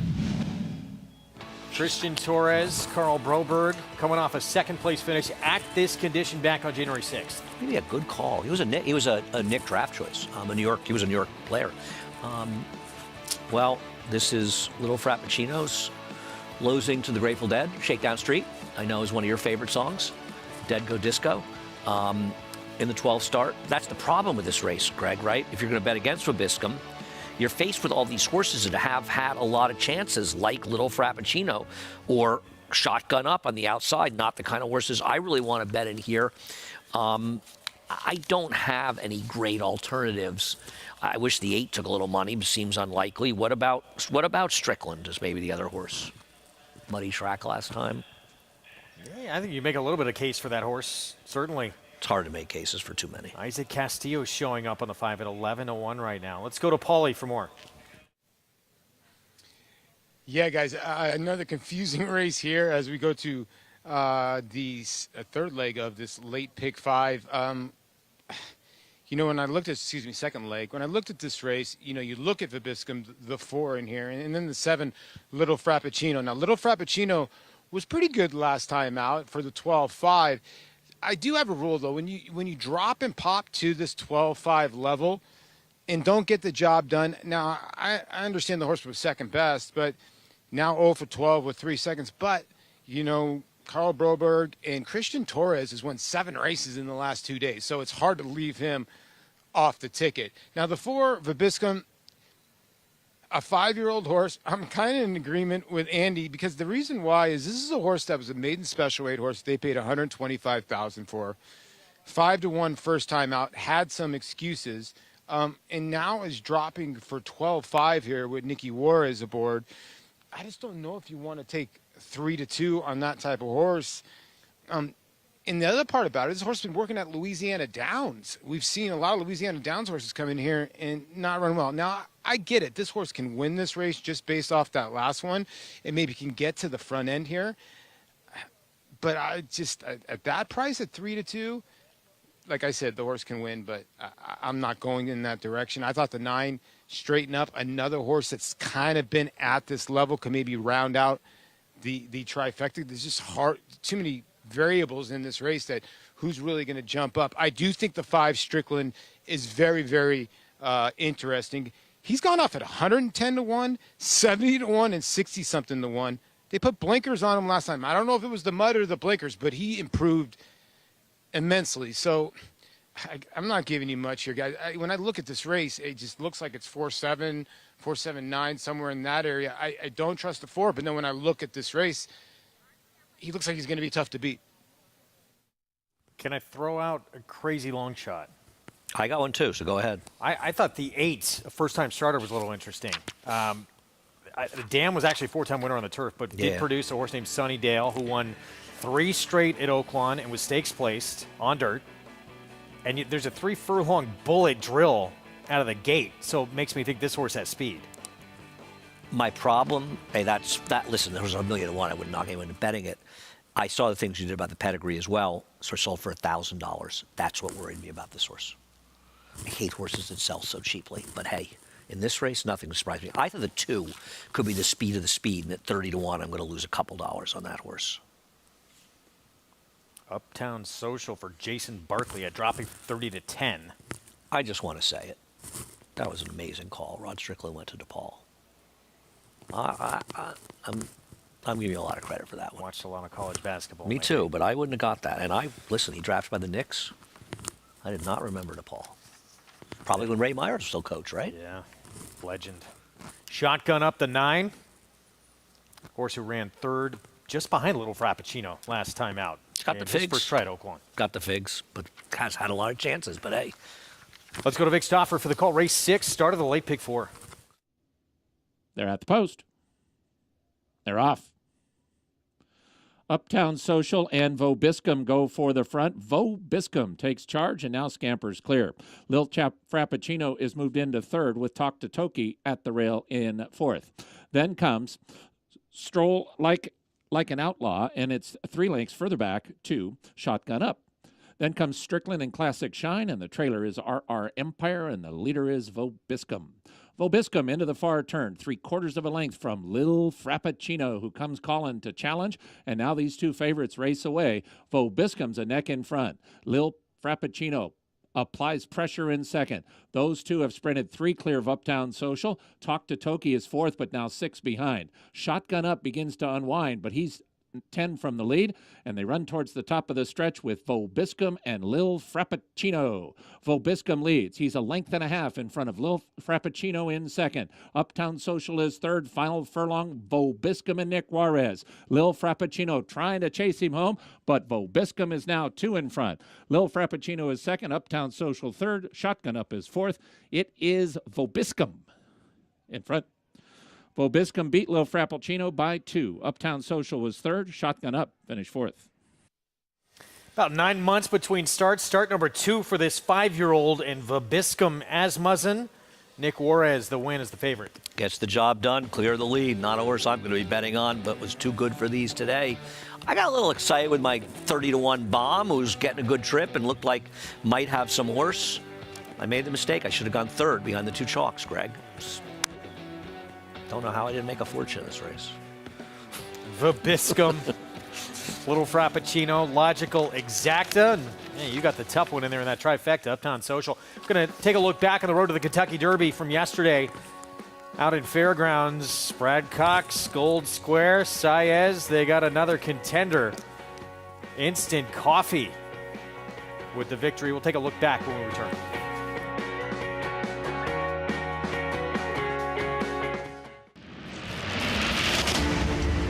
We're closely associated with Todd Pletcher, and for as long as I've known Todd, he's as high on Constitution as any other stallion that I can remember. It's resulted in us buying 5 Constitutions here at this sale for Mike Rapoli and Vinny Viola, and then Mike himself. he loves being able to train him. Todd always thought that that horse was uber talented, and we're seeing him pass that on to his progeny. Who you betting on? How about an app created specifically for horse racing? Naira Bets. We specialize in thundering hooves, fist pumping, and boosting your bankroll with robust weekly promotions. And offer betting tips from actual horse racing experts. Bet all day and night, nationwide. Get the action and thrill of horse racing with Naira Bets.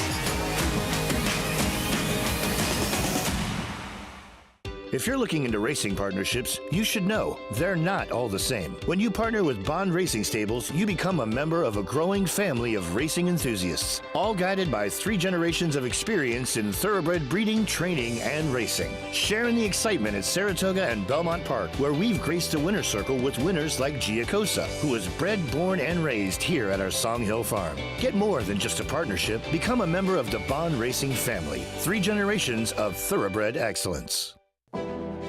Tampa Bay Downs has a rich thoroughbred horse racing history in Florida dating back to 1926. Celebrities such as Babe Ruth, Jack Dempsey, and John Ringling all attended opening day. Saturday, January 14th is Skyway Festival Day. Watch talented 3-year-olds compete in 2 $125,000 stakes races, the Pasco for Colts and Geldings and the Gasparilla for Fillies. Featuring full fields, great turf track racing, and a 15% takeout on RPIC 5, Tampa Bay Downs has live racing every Wednesday, Friday, Saturday, and Sunday.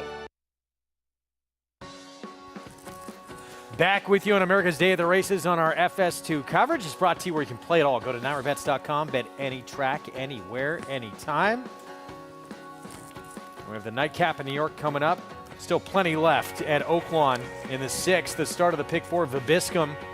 Long time off. Debut was April of last year as a 4-year-old. Big drop down in class, the nosedive for the 5-year-old debut and a winning effort. Gets it done, which is too good for these horses, and I guess it helps a little bit when you've got little Frappuccino chasing you. It was 0 for 12 and now 0 for 13 with 4 seconds for Carl Broberg, who started out very hot at Oaklawn, a little cold. And this barn's starting to heat up a little bit too. Yeah, I know. And here it was. We thought it was over for poor Steve. 7-5 Vibiscum. 5-year-old. On a huge drop down in class with enough to get it done here. 4-7-2 in that 6th race. As we head back to New York, nightcap coming up. $10,000 claiming 1 turn mile to close things out. 2 in the 5. Is it just a 2-horse race? Let's head downstairs to Maggie. Honestly, Greg, I'm having trouble seeing past just one of them, and that's number 5, Truculent, in here as he's first off the claim for Linda Rice, who does drop him in half, claiming him for 20, running for the 10 today, but Linda's actually pretty proficient when she does this first off the claim with a 50% drop. She's 14 for 29, so nearly hitting at 50%. Wired last time by Bourbon Bay. Grump's Little Tots, he actually won yesterday here. And Truculent, from the physical perspective of things, looks best. Great coat on him, great weight, just solid. He looks strong behind the saddle. Everything that I want to see in a horse that is likely to be a short price in here, and hoping that he can be forward at least with Jose Lezcano aboard. Certainly a horse with his out-of-town races has been close to the pace, although those were more ones around 2 turns. Now, his main competition does come from number 2, Dust Devil. We saw Maddie Oliver be aggressive with a horse earlier and pull off an upset, and Dust Devil does come out of arguably the best race of any of these. 7 horses ran back after that effort, and 5 won, including an impressive effort from Eben. He kind of ran all mildly that day just to kind of pick up some pieces to be 4th. And then he was avoided claim. Again, not really sure why he was avoided claim. He does return here, though, wearing front wraps. He doesn't look as good as what he did going back to that October 15th effort. Not that he looks poor, he just looks as though he's dropped away a little bit. Dropped away across that hind end, dropped away across that top line, suggesting to me that obviously he's been away from the races and that they haven't maybe been training him as hard. So the kind of layoff is a major question for me here with Dust Devil. Greg. All right, we'll see how it goes today. We're going to take a look at his win couple starts back when he produced an 87 buyer. This was September 16th, Belmont at Aqueduct for $25,000.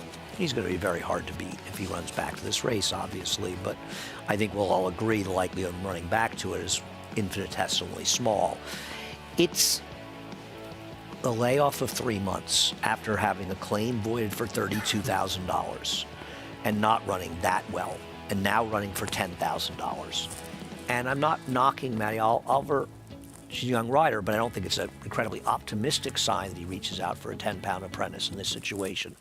This horse can win, but not my kind. Truculent, obviously the one to beat is controlling speed.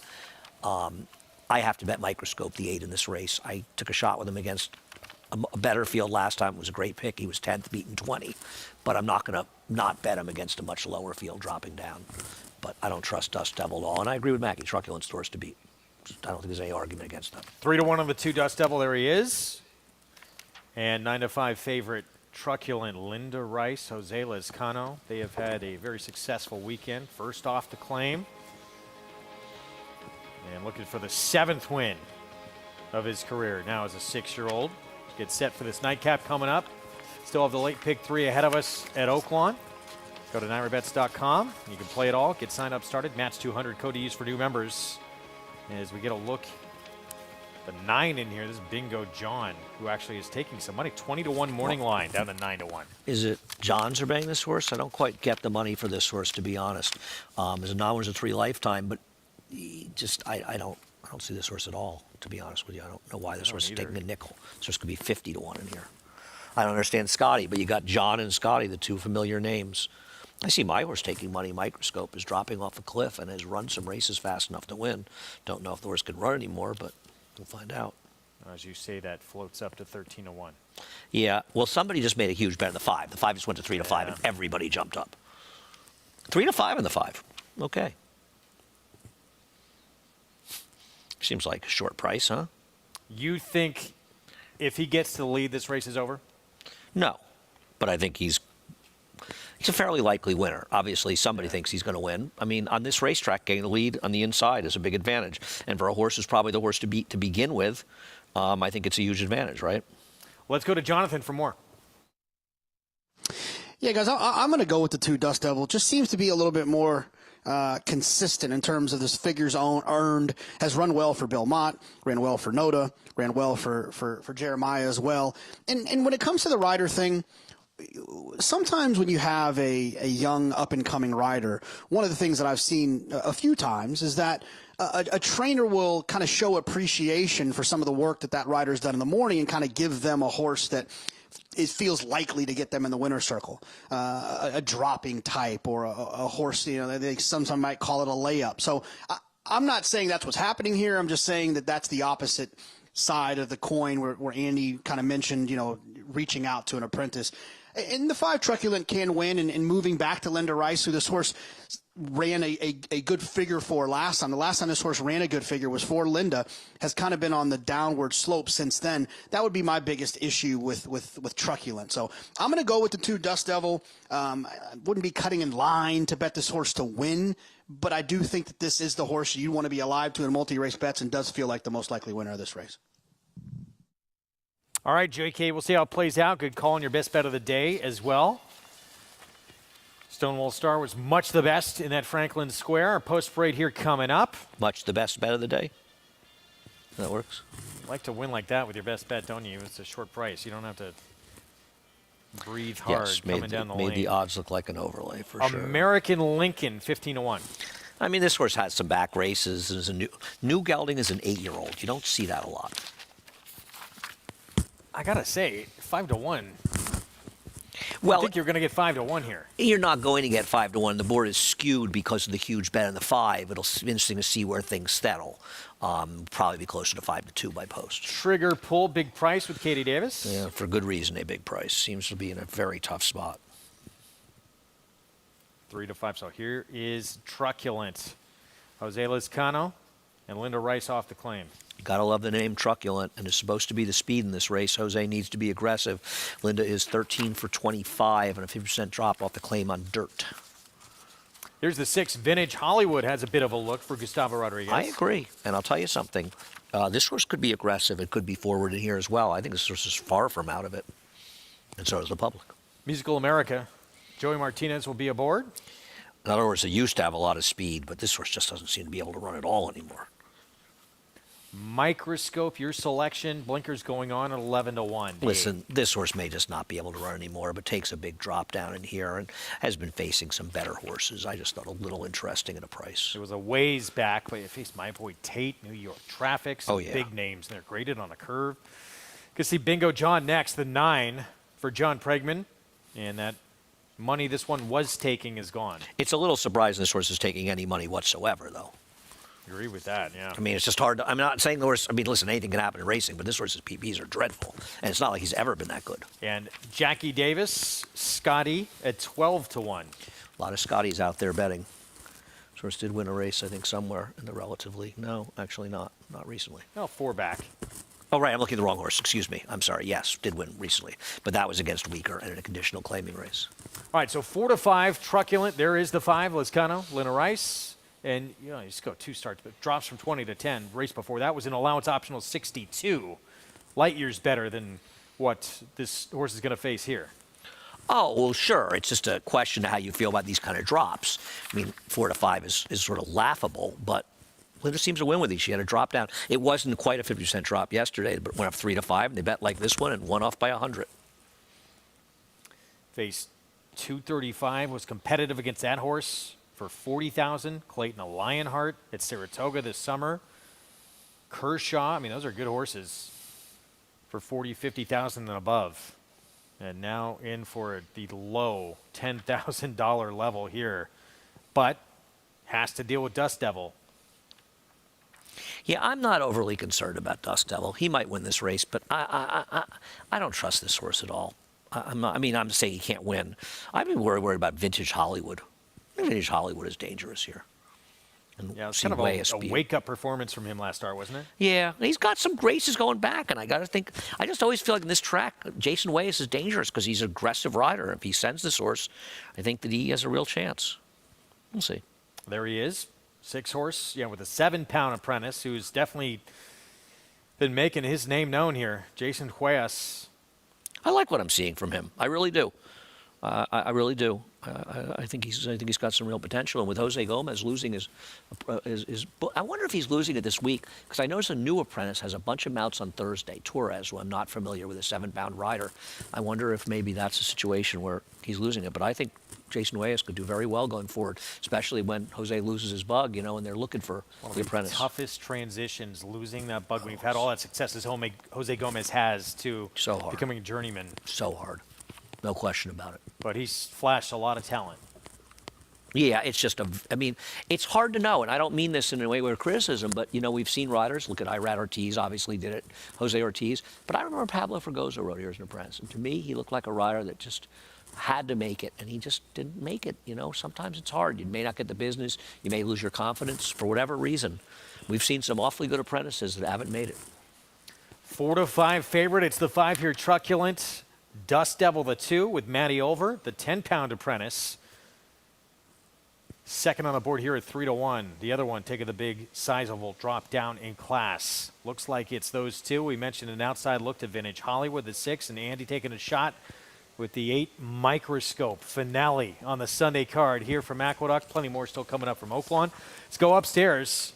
Chris Griffin, the call. 2 out. Bingo John and Scotty.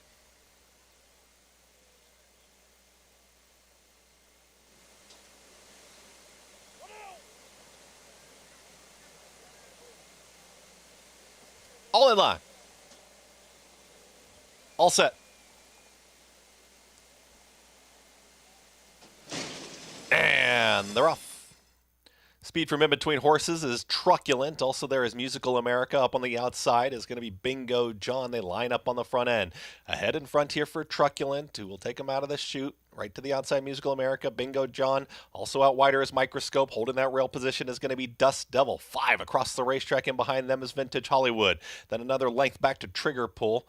American Lincoln in the trailer, that is Scotty at the back end of the field. They work up the backstretch. They went 23.22 for the opening quarter mile. Truculent's got the lead.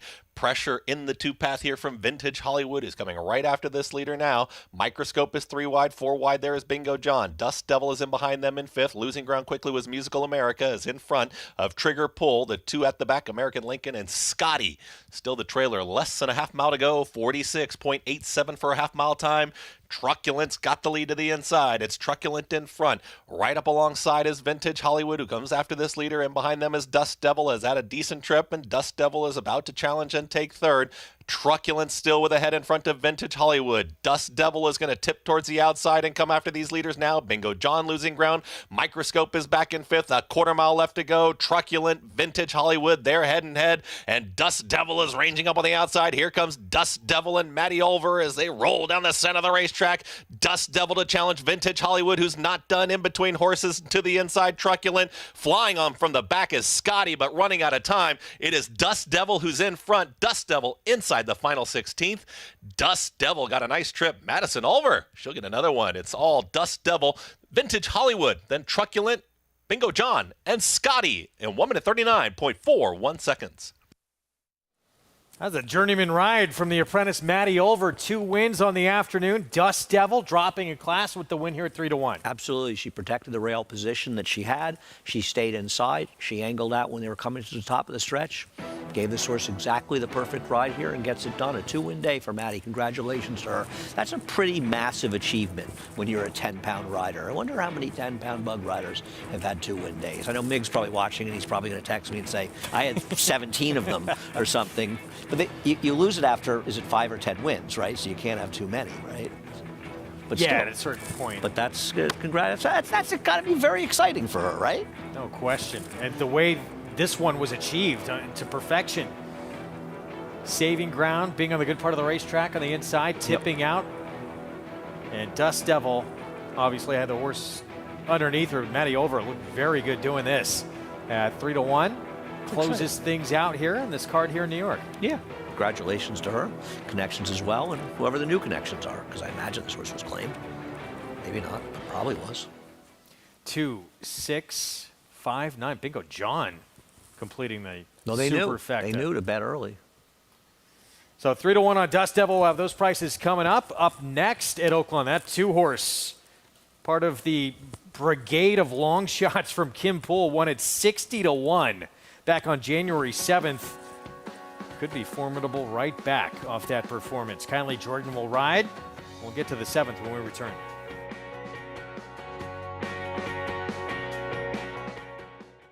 Undefeated Grade 1 winner Mastery was a multiple graded stakes winner at 2, including this victory in the Grade 1 Los Alamitos Cash Call Futurity. On the track, his recent top runners include these star performers. It's Midnight Memories who takes the lead. Midnight Memories, much the best in the Zenyatta. Scores by 3.5.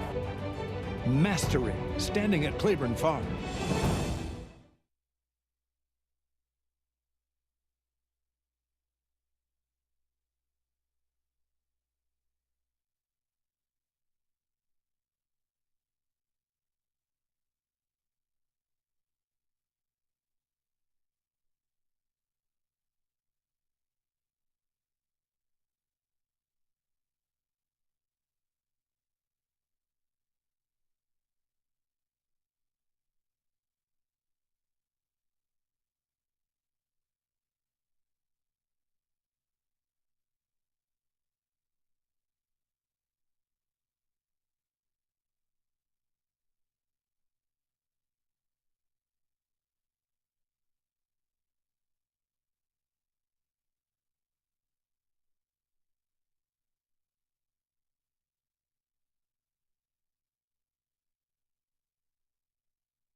Back on America's Day at the Races on our FS2 coverage. 2-win Sunday afternoon for the 10-pound apprentice Matty Olver.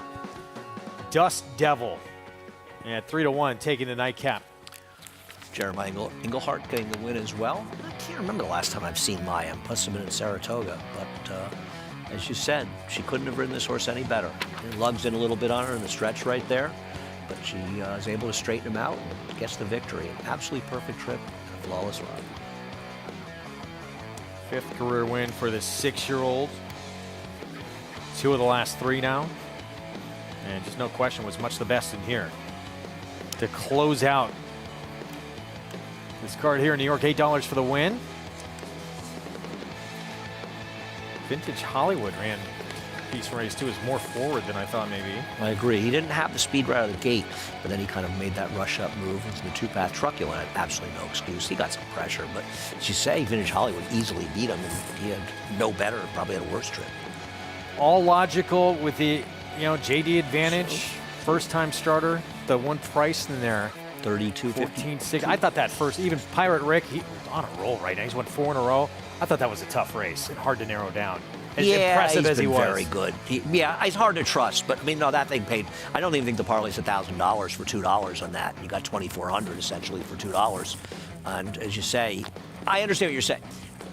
I don't know who was singling, or I'm not. I don't really think. I don't think in those terms. He's impressive though. There were a couple. He's in great form. And Dave Grenick tweeted. He said he asked the trainer, who was non-committal, run him back in the toboggan next Saturday. I don't know. Why not? You should at least look at the field, see if anyone wrong with them. Oaklawn, race 7. Here's Rolling Fork. So 60-1 winner last time out. Comes back here in 2 weeks for Kim Poole, who's been a long shot specialist at this meet. At 3-2, I think the phrase is missed the wedding. I don't know. I had a number from that race that lays I over agree. this field. I agree with you, but I can't bet a horse that won at 60-1 at 3-2 next time. Macho Ronnie 4-1. I don't know who Ronnie is, but apparently he's macho. I have no thoughts on this horse. Gate to wire win last start. That was at Oaklawn, off a short layoff. Data Storm at 7-1. David Cabrera rides. Yeah, I thought this horse, the 3 and 5 were the kind of alternatives. Who's going to be the most aggressive with these horses early? This horse can win. Lockmore at 18-1 comes in from Canterbury. Tough to. A lot of horses coming in different places. Didn't have great thought. This ran okay. Horse ran okay at Oaklawn though last year. Dinner at Crumpy's. Some okay efforts going longer. Yeah, I was going to say, is this a horse that's better with more distance? And Twisted Dixie, big contender on the outside here with Kelsey Har. I agree. This horse is dropping. This horse faced the Greg Wolf's favorite horse of all time, Garhole, the great favorite Archie bred. Favorite Archie bred by far. It's very sad that you were not here for Garhole's last race. Very sad. Huge fan. I got to start the fan I club. felt bad for you. I really did. I thought it was very unfair for him to run when you weren't here. All right, so let's look at Rolling Fork. I see what you're saying. I actually paid attention to that because the more you play horse, you're like, I missed him at 60-1. Why am I going to play him at a short price? You look at the figures from this race, and he almost lays over this field. He's the horse to beat off this race. There's no question about it. The problem is, where exactly did it come from? Now, to be fair, he's run some good figures before. But do you really trust him? He was running a conditional $30,000 claiming race, albeit not against Archie breds, and now he's in against Archie breds. And I think that does make a real difference. He is very dangerous, but I don't really think he's a considerably more likely winner overall than Twisted Dixie, who I thought ran against killers last time out and is dropping after 2 tough spots, one of them in a sloppy sealed track. I think that Twisted Dixie is a major threat, and I'd rather bet that horse 3-1 than this horse is 6-5. That's all. Kylie Jordan back aboard after that 60-1 upset special. We're going to say goodbye to my partner here, Andy Serling. Bye.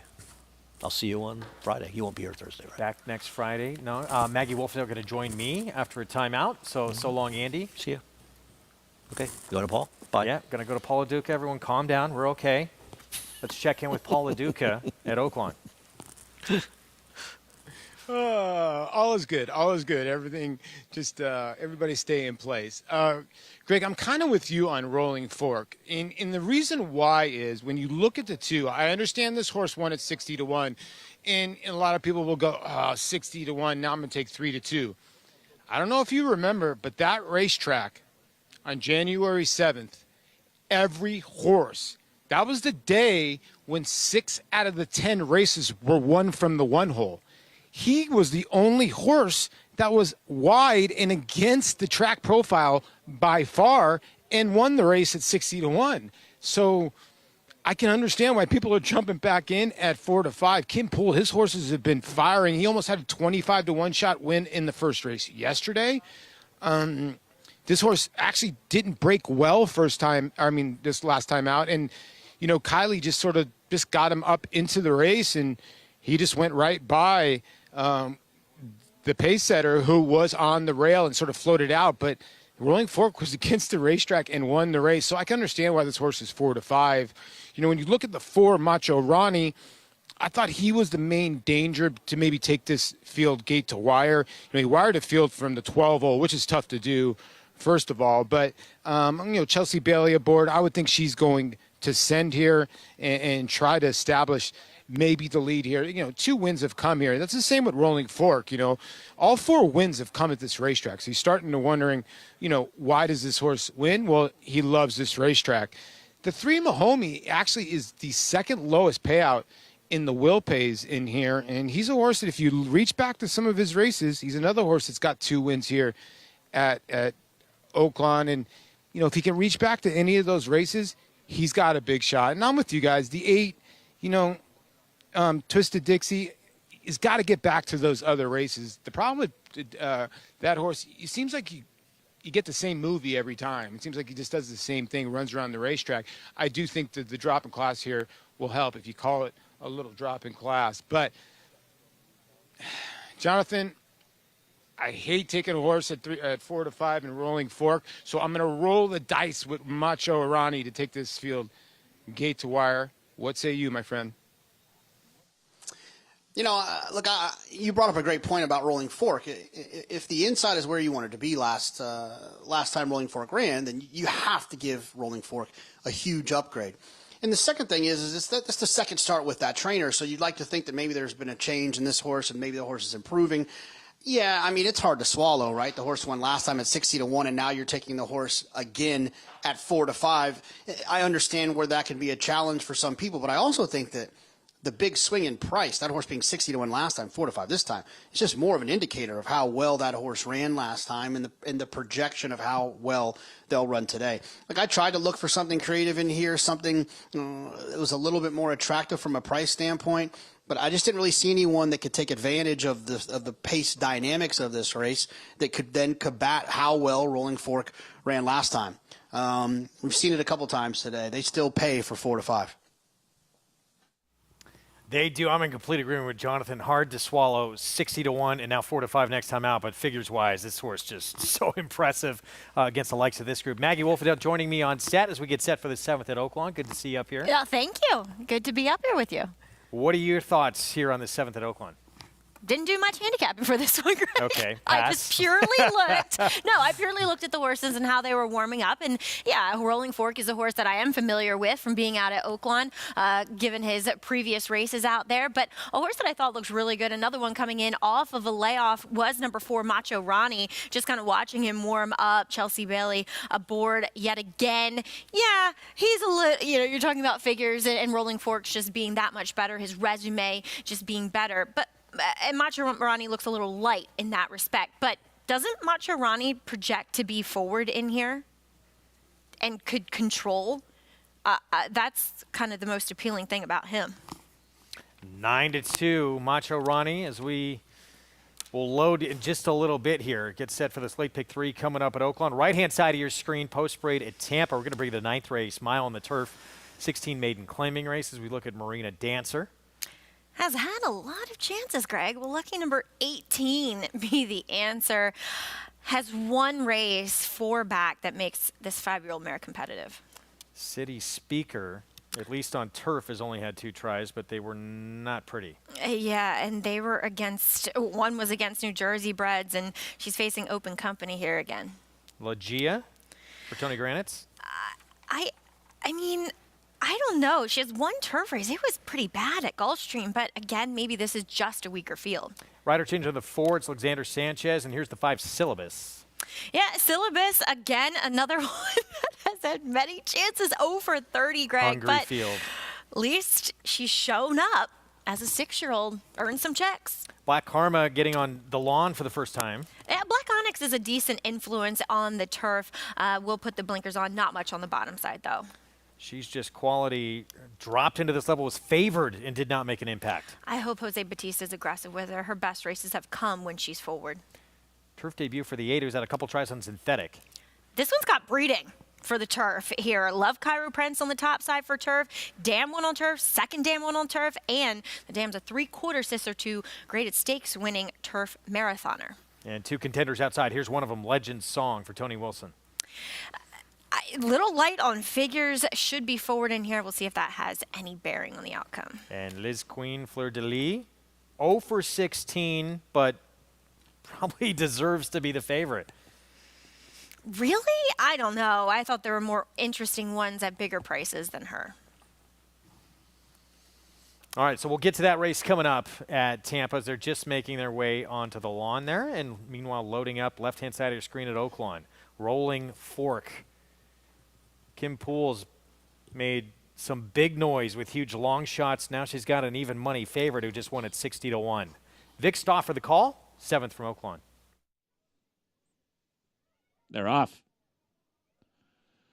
Lockmore and Data Storm break best. Mahomey and Rolling Fork are close up, as is Twisted Dixie. Macho Ronnie was slow into stride and will sit second to last, and the trailer is Dinner at Crumpy's. It is Mahomey and Data Storm that match strides into the far turn. They're not going very fast as Rolling Fork is close to the pace, and now Kylie's going to try to send him through. Rolling Fork in a tight spot. Can he get up in there, in or out? Right now, Jock a neck off the lead. 2.5 back to Lockmore. Then comes Macho Ronnie to the outside, Twisted Dixie, and Dinner at Crumpy's is the trailer, and now Rolling Fork has established the rail. Rolling Fork and Mahomey match strides with Data Storm. Twisted Dixie and Kelsey Harse charging in the center of the racetrack. Lockmore goes with him, and there's 5 across the track, and Twisted Dixie and Data Storm with Lockmore between them. These are the 3. Rolling Fork has dropped back, as has Mahomey. It's Lockmore just in front. Twisted Dixie to the outside. Data Storm inside. Lockmore trying to spring a big upset. Lockmore, Data Storm now attacks through from the inside. Lockmore still in front. Data Storm trying to get him on the money. Lockmore tough to get by, and Lockmore is going to do it. Lockmore in front. Lockmore beat Data Storm. Twisted Dixie was 3rd, and Mahomey finished 4th. Lockmore, tough one to find here. Last start was at Canterbury last summer. And against the Archiebreds again. Improves this one here. That's a big upset. All right, we go to Tampa Bay. 9-5 on She's Just Quality. I'm interested in the 8 in here, Greg. I just like the pedigree. Against these, why not take a shot? 5-1, Nurse Judy Whitney, Cairo Prince filly, waiting on the 10 to step in. And we'll be set. Jason Beam, the call, race 9 from Tampa, mile on the turf. Liz Queen Fleur de Lis coming up and backs away again.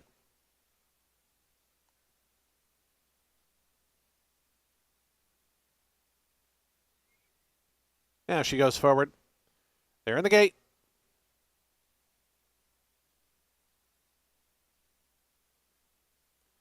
And the race is on. Marina Dancer broke in a bit of a tangle at the back, is way behind, about 4 or 5 lengths behind the rest of the pack already. She's Just Quality, Scene of the Duchess. Those 2 go out to the early advantage. From the outside, Legend Song. Black Karma right there. They're together 3rd and 4th in behind the top 2. Syllabus came away 5th, a tugging 5th at that, is only 3.5 as we had a rider stumble pretty badly there. Legend Song, but a good job by Manny Jimenez to stay on board there in the 4th spot as they go into that first turn. So let's go back up to the top here, and up on the outside, it's Black Karma who's all the way up to assume command. Scene of the Duchess, and She's Just Quality. Those 2 broke 1-2. They settle back 2nd and 3rd. 2 more back to Syllabus. Legend Song after the stumble settles 5th now, about 4.5 off the speed. It's another 2 back to Ligia, who gets a good trip in 6th. Is all alone. 2.5 more after that finds Nurse Judy Whitney. Inside of that, Liz Queen Fleur de Lis with 2 beat early on. That's the slow starting Marina Dancer and City Speaker at the back. 23-4 for the opening quarter mile as they have 3.5 furlongs to go. Black Karma at 69-1 in front by a length and a half. She's Just Quality. Cena the Duchess tugs up toward the inside from third. Then comes Legend Song. Syllabus still under a good hold, is back fifth right now with Lygia to that one's outside. Trying to get going from the back now. Nurse Judy Whitney is starting to stoke the fires a bit, as is Liz Queen Fleur de Lis as they wind around that far turn. She's Just Quality coming back up after the lead. Black Karma tries to dig in toward the inside. Legend Song is third. Lygia continues to make up ground, is fourth now on the outside. Trying to follow that move is Nurse Judy Whitney as She's Just Quality turns into the stretch and quickly kicks away. She's Just Quality all of a sudden in front by 4 lengths to Black Karma. Lygia down the outside. Liz Queen Fleur de Lis. Syllabus finally shook loose. It's going to go down toward the inside, but She's Just Quality blowing him away here. She's Just Quality going to win it by 7 or 8 in the end. Lygia got second over Liz Queen Fleur de Lis, and third. Fourth was Syllabus, and fifth Black Karma. She's Just Quality, 0 for 12 coming in. 6-year-old mare finally breaking her maiden. Hey, you know, sometimes you just got to be patient. Daughter of Quality Road for Diane Morrissey, who's having a nice little meet so far down there at Tampa, gets another win. And Jose Batista, while he did have some company up front, he stuck to his guns, kept this filly forward. And when you do that with Much the Best Horse, you get results like that. Dominates this group. Phew, blew him away. As she should have. Trying to look up the final odds. She was favored. She was. Yeah, at least last flash. All right, well, the price is for you when we come back. More coming up, including the feature at Oaklawn. Stay with us, 2-1 on your winner. She's Just Quality. We'll be back right after this. Caraconte has the potential to be a leading turf stallion in America. Caraconte proved with Spenderella that he can produce an international caliber horse that can run all over the world. Spenderella hanging tough with the advantage to win the Appalachian. I've been fortunate enough to train some top fillies and mares. Spenderella is right up there with the best of them. Spenderella turns it into a procession. I think Caraconte is a horse who has tremendous potential. Caraconte standing at Gainesway. This season at Oaklawn, we've got more of everything. More of the top thoroughbreds in the world. More days of live racing. And the largest purses in our history. All at a completely reimagined Oaklawn. Come be a part of this historic season at Arkansas's only casino resort. History remembers moments of extraordinary strength, skill, and determination. True greatness is forged by those who fulfill their destiny.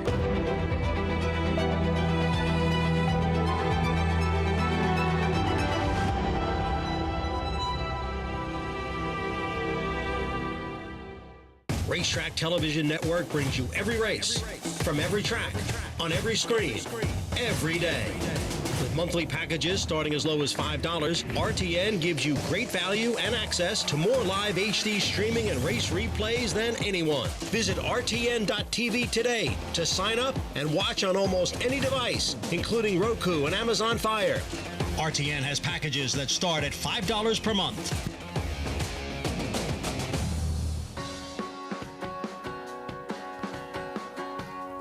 Back with you on America's Day at the Races on our FS2 coverage, brought to you in part by Claiborne Farm. 100 years of doing the usual, unusually well. Winner's Circle in the 7th. Tough one to find here. This is Lockmore. Hadn't raced since June of last year at Canterbury for Bruce Ryken. It is. He's a tough one to find. You said it, Greg. I mean, how do you figure that he gets back to these efforts? Yeah, those Canterbury races can be decent, but he was 5-1 the last time we saw him, and he was beaten 17 lengths. So I suppose he just prefers it in his home state of Arkansas. Wow. $46 winner. That results in a massive pick three, 50-cent pick, $345 and change. That's a big one. Those were not the easiest horses to come up with. Back in Tampa Bay, told you 2-1 on She's Just Quality. 6-year-old mare, 13th time the charm. That was a quick look at the winners. Yeah, looked good for the 2 seconds we saw her in the winner's circle. I always wonder if they think, what am I doing here? She seems pretty content. This is what it feels like. Yes. Oh, this is why I'm The attention, here. getting your picture taken. What? Wait, who's the lady with the safety vest on? What's that? Was she directing traffic too? In the missed it. winners, she had one of the fluorescent green vests on. $6.60 for the win. Not just 6-year-old mare who'd been off since March of last year as well. Yeah, nice training job, like I said, by Diane Morrissey. I hope I'm saying that correctly. Gets her back to the races and in winning form. Nice ride by Jose Batista as well. I've been waiting for this. This is a good race It coming is, up next isn't at it? Oaklawn. Their Yep. feature 2-turn mile, condition 50 claiming race. And right now, guess who? Robertino Diodoro. He is on fire. He's got Cosmo, the 8-5 favorite. It's a tough spot, though, coming up. We'll talk about more of the field when we return.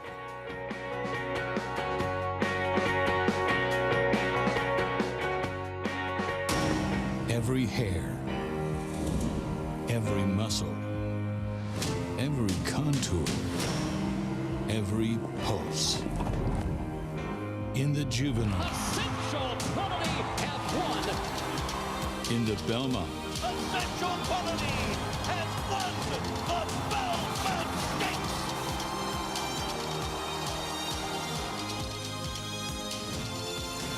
well named.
The industry has a few things that we have to take care of better, and one was the aftercare of the horses.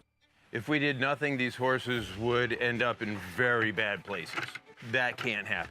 We have a social responsibility to make sure that thoroughbred aftercare is also #1 on the list. The cost could be the entire industry. We have to take care of these horses. I remember that meeting at Belmont Park.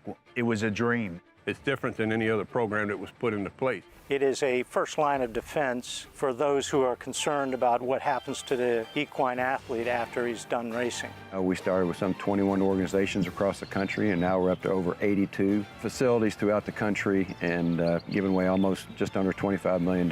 It's the one shining accomplishment that we have that we can point to say we really do love our horses.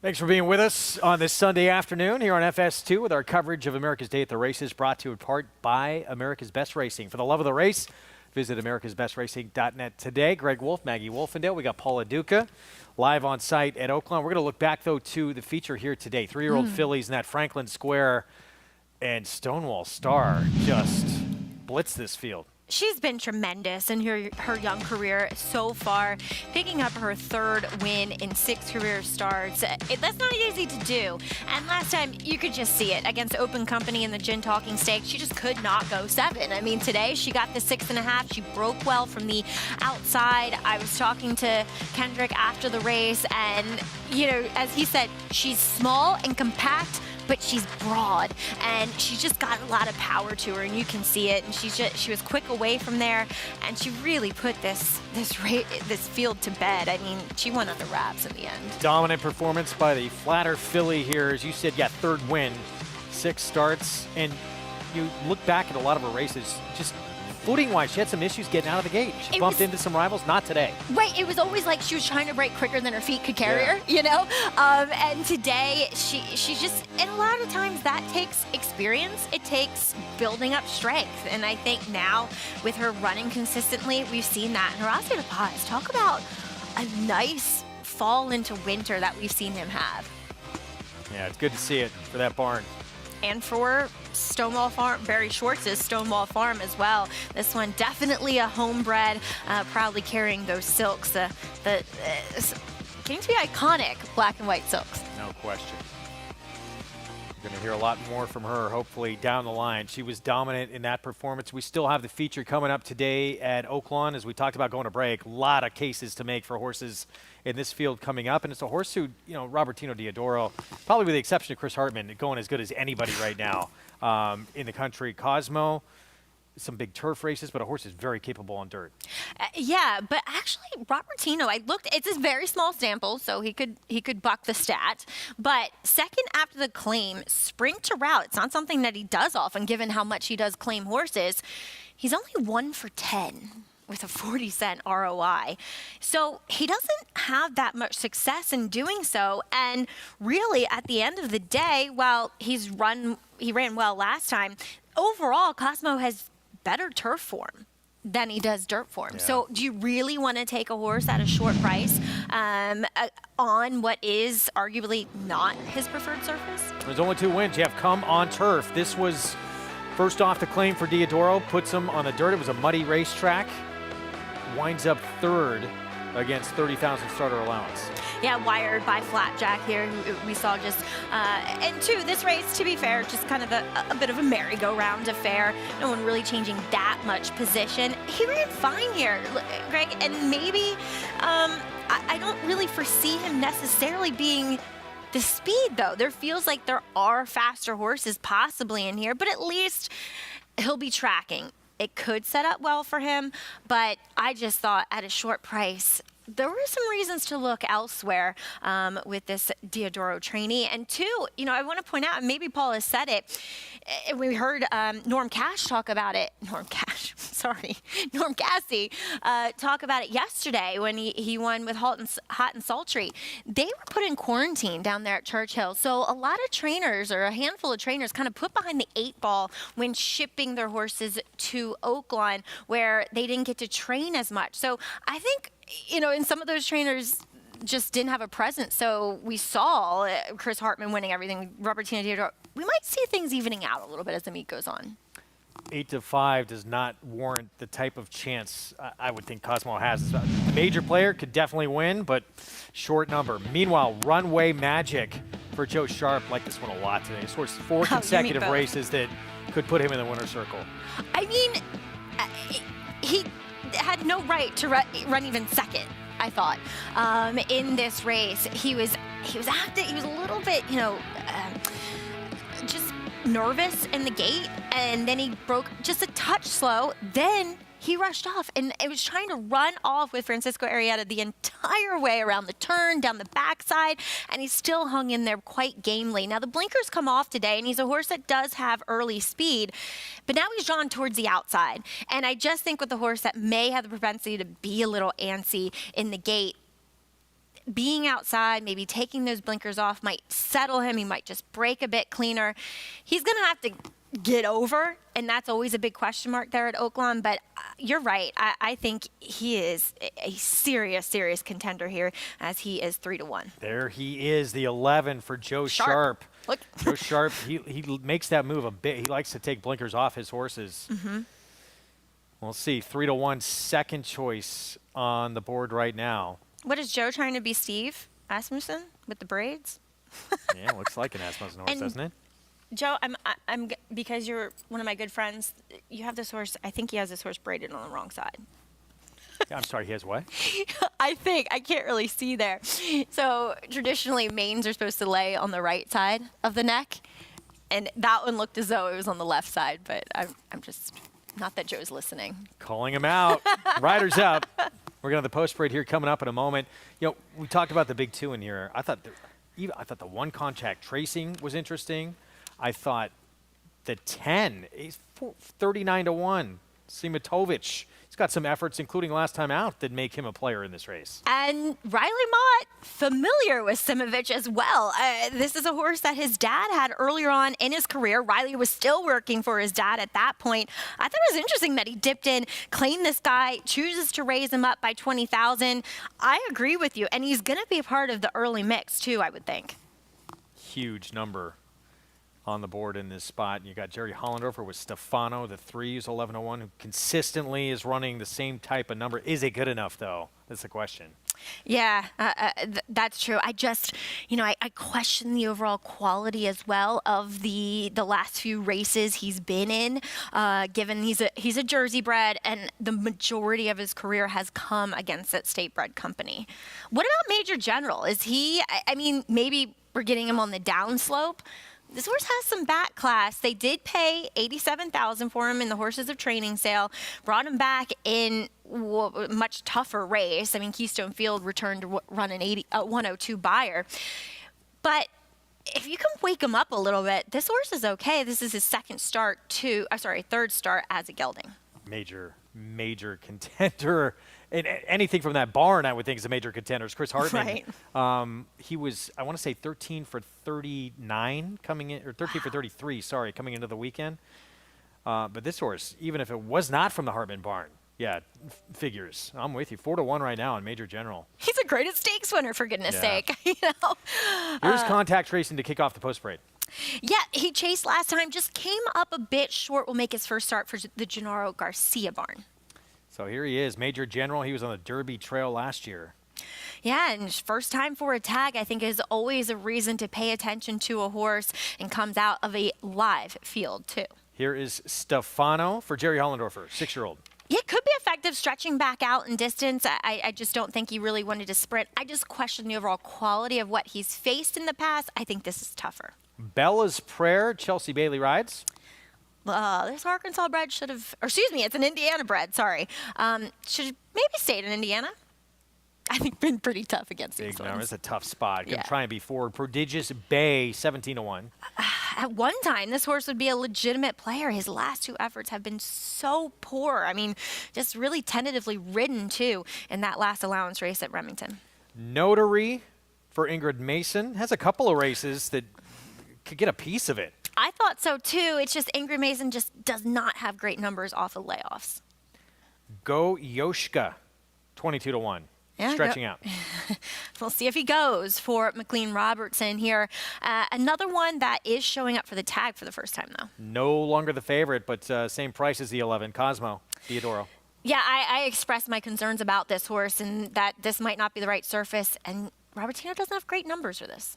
Our Vindicated has some good races at Remington. Can that form translate? Seems more of a turf horse. That good allowance two-back came on a muddy sealed track. Sometimes turf horses like it like that. Simovic, 39-1. Riley Mott off the claim. We'll see how aggressive Martin Garcia is with this horse. That might be his best path to the winner's circle. Yeah, now he's favored. Runway Magic, Joe Sharp. Yeah, this horse is sharp. I think given his last effort, last three efforts, he's a major player. And somewhere out there, 50-1. Oh, Magic. Magic Castle, who, if nothing else, probably going to be part of the pace. Correct. And it does finally get back to a fast track today. Last two sprinting have come on muddy surfaces. First time for Jason Barkley as well, but claiming out Carl Boberg isn't the easiest thing to do. 3 minutes to post in a very competitive feature race on this Sunday card. And it's Runway Magic favored for Joe Sharp here with Ricardo Santana Jr. Let's go to Paulie. Yeah, Greg and Maggie, this is a salty race. It's a really tough race to try to figure out. And looking, the last race, when you get to those type of races, when horses don't fire, then the 6 comes up with a big upset. So if you're alive in these pick 5s, good luck. And this race is kind of tricky because when you look at the 2 horse in here, Major General for Chris Hartman. Now, Ramsey Zimmerman, I've chronicled him earlier. He hadn't ridden a horse since 2017. He had made his comeback, and his lone win here was a gate-to-wire winner with Chris Hartman. Now, I do think there's other speed in here, but I do think that Ramsey will send the 2 out of there and try to maybe establish trying to get to the front end. Now, there's other horses in here that do have some pace, and obviously the 11 horse on the outside, Runway Magic for Joe Sharp, is just in tremendous form. Whenever you win by a nose and you're second by a neck and you're second by a length, you're in very, very good condition, and I wouldn't see why this horse would run any different. It's just we'll see how good he is on this day. Now, Cosmo, when I first looked at this, I thought, okay, Cosmo's the type of horse you sort of want to play against, right? Because Maggie makes a great point. This horse could be a turf horse, not a dirt horse. The thing that confuses me, Robertino Diodoro has been winning a ton of races. He's been winning these races by claiming horses for 20, 25, 40, then dropping them down for 10 to 20, and they're winning. This is one of the few that he claimed for 25, ran, and now for 50, this horse is not dropping. So is that a vote of confidence or not? So it's a tricky slope because, Robertino is so hot, big hot time hot. But, do you want to play that gamble or do you want to take the sharp horse, Jonathan, with the 11? I mean, look, the 8 and the 11 make a lot of sense in here. People that watch the show and people that pay attention to racing, they know how I feel about speed figures. It's the most dependable thing that we have in the game, I think. And unfortunately, I think a lot of the times the prices go along with those speed figures. But it is always my starting point. And the 11 and the 8 have the best speed figures currently and in the past. So the 11, Runway Magic, absolutely. The 8, Cosmo. What I will say about Cosmo is that Diodoro claimed the horse and then tried to sprint the horse. Got caught in a slow-paced race, was off of a pretty long layoff, was switching from turf to dirt, and now he's giving this horse an opportunity to run a little bit longer. So I do think that the 8 Cosmo will run better than they did last time. If that's good enough, I'm not sure. The horse that I'm going to kind of lean on in here, and the horse I think is the most interesting, is the 3, Stefano. This is a horse that, for Jerry Hollendorfer, who came back in a starter allowance race off of a long layoff, and was wide all the way around there. Just had absolutely no opportunity in that spot to run well. But if you look at Stefano's past races, this horse seems to want to go further. A lot of this horse's good races are going longer, and I think that this distance is going to help quite a bit. So in a race where it feels like the 8 and the 11 are the most likely winners, but they're also the first and second choice, I'm going to go with the 3, Stefano, to outrun his odds. JK, Paulie, thanks. Yeah, I mean, as we talked about, there's some horses in here. There's numbers you can go with if you're against the 8 or the 11. Yeah, and I mean, JK bringing up Stefano in here, I think that he is a horse that could be forward. And last time out, he was coming in off a little bit of a layoff. It felt as though they may have just been giving him the proverbial race. He chased, as JK said, from the outside. He also did stay on that inside lead, which I'm not always thrilled about. But it also speaks to a horse that may have just come up a bit tired when they don't switch. So looks as though he's bouncing on his toes there. Makes a nice impression, at least out on the racetrack. I question his quality, but there's every argument to be made that he could be effective here getting back out to a preferred distance. And we should note, too, back to contact racing, the 1, taking money in here, 8 to 1, about half that morning line, and dropping in class, too. Well, these are decent. These are good connections. I mean, we've talked about Isaac Castillo and how well he's been riding at Oaklawn. I know Gennaro Garcia is getting off to a slow start there, but he often shows up and has his horses performing well. And I just thought he kind of came up a bit short in his last race against what was a tougher field? I mean, Spa City does have a lot of back class to him. Yeah, no question. So 8-1 here, tough post. Yeah, because there's all the speed drawn to the outside that it's just going to fold over on him. We'll see how Isaac Castillo can work out a trip in this race. Solid favoritism. Public settling, though, on Runway Magic, the 11 for Joe Sharp. It feels like he is the right favorite. I don't love Cosmo in here, but I'm pleased to see that they've kind of gotten away from him as the favorite. But still, I just feel like Cosmo, in a way, is just getting bet because of Tino. So I don't, the Diodoro factor. So I just thought there were some more interesting propositions. JK selection, Stefano the 3, 10-1. Talked about Major General. This horse obviously precocious early when the first couple of starts of his career, including a grade 3 that put him on the Derby trail. And you don't have to go very far back, just 2 starts back. That was a much tougher field. An allowance optional 80 group at Churchill when he was finished 3rd in that 7-horse group. This is by far the easiest field he has faced. And, of the short price horses, isn't he the most appealing in a way, Greg? Yeah, and I like the barn, too. Right. Is doing nothing wrong. Maybe that's a bad sign that he's 7-2 for this barn. Maybe. And I like the flat mile for him. I mean, one of his better races of his career, where you could say was his debut, and that was going 6.5 furlongs. So I don't necessarily think that longer is better for this guy. So a 2-turn flat mile might be right up his alley. 8-5 favoritism now. Runway Magic, the 11. We're set for the feature on the Sunday card. Here from Oaklawn, let's go to Vic Stauffer.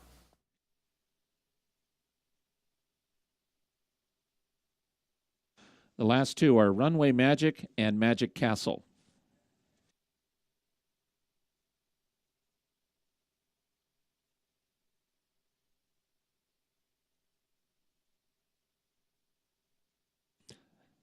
They're at the post. They're off. Prodigious Bay and Bella's Prayer, Magic Castle and Goyoshka with Cosmo. Runway Magic has been taken back early. Major General is next, then Notary and Contact Tracing with Our Vindicated and Simovich, and the trailer is Stefano. It's Prodigious Bay to the backstretch, a length in front from Bella's Prayer and a 3-wide Magic Castle. Runway Magic has now moved up into 4th, and it's a tugging 4th at that, too, from the front. Major General, Goyoshka, Cosmo, and Simovich all have about 5 lengths to make up. They're a length and a half in front of Contact Tracing. Our Vindicated and Notary have 7 to make up, and Stefano is the trailer. Up the backstretch, finish line is the 16th pole in Prodigious Bay, trying to get there first. Prodigious Bay, a length and a half in front of Bella's Prayer in second. Major General at the rail with Magic Castle just outside of him. Runway Magic has 5 lengths now to make up. Goyoshka and Cosmo between horses, Contact Tracing at the rail. Simovich will be 5 wide, leaving the backstretch. Notary is next in Our Vindicated. Stefano is still the trailer, and Prodigious Bay is still the leader. Prodigious Bay leads Major General, who now comes after him in second. 2.5 back to Magic Castle. Cosmo's got to go from there. Bella's Prayer is next, top of the stretch. Prodigious Bay leads Major General and Ramsey Zimmerman after him. These are the 2 at the top of the stretch, 4 clear of Magic Castle. It is Prodigious Bay. He's lost the lead to Major General, and Major General is now 2 lengths in front. Then comes Prodigious Bay, far back to Stefano. Major General, Prodigious Bay, Major General in front. That is 200 Oaklawn wins for Chris Hartman as Major General beat Prodigious Bay. It's close for 3rd between Stefano and Simovich. Major General, you heard historic victory for Chris Hartman. I was joking with Maggie. I said this meet, he's been winning like it has been that many this meet. Big performance from this horse. Yeah, it does go off at 5-2 in the end as your second choice. I think the story was written on the wall for your favorite 11 in here, Runway Magic, when he was just not aggressively handled and was parked 4 or 5 wide in that first turn. Not the right situation for him. But Ramsey Zimmerman rode a great race aboard Major General, taking advantage of that inside post position. Prodigious Bay aggressively handled by Rafael Bejarano, and they were, 10 lengths clear of a very tight photo for 3rd, Greg? Yeah. What a ride from Ramsey Zimmerman here, Major General. I mean, that's Gosh, you look back and the class was there. Oh, he's a graded stakes winner. It'll be interesting to see if anybody tipped in and claimed him today. But what a remarkable, as Paul pointed out, story for Ramsey Zimmerman. Away from the racetrack for 5 years, and has now come back and ridden 6 or 7 races and has 2 wins now. Good to be teamed up with this barn right now. As you heard from Vic Stauffer, 200th win at Oaklawn for Chris Hartman. Prices, we'll set up the nightcap when we come back.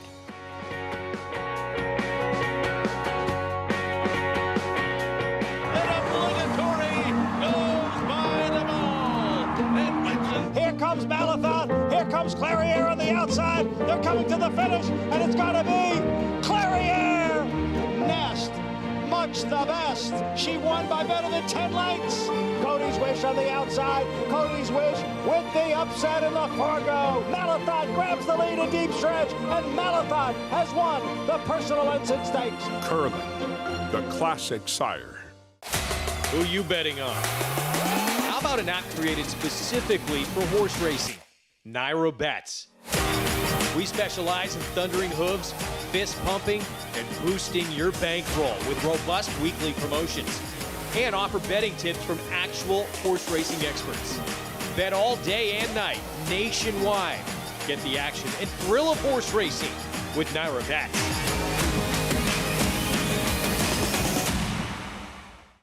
Consistently versatile with 25 Grade 1 winners on every surface from 6 furlongs to 1 1/4 miles all over the world. Switzerland in the Dubai Golden Shaheen. Switzerland wins. Churls Fight running on. Mason in front. Churls Fight on the outside. At the wire. Photo for the win. Olympiad gets the gold in the Jockey Club Gold Cup. All purpose, all places, all power. Speightstown. It's America's original sport, and no one covers it better than America'sBestRacing.net.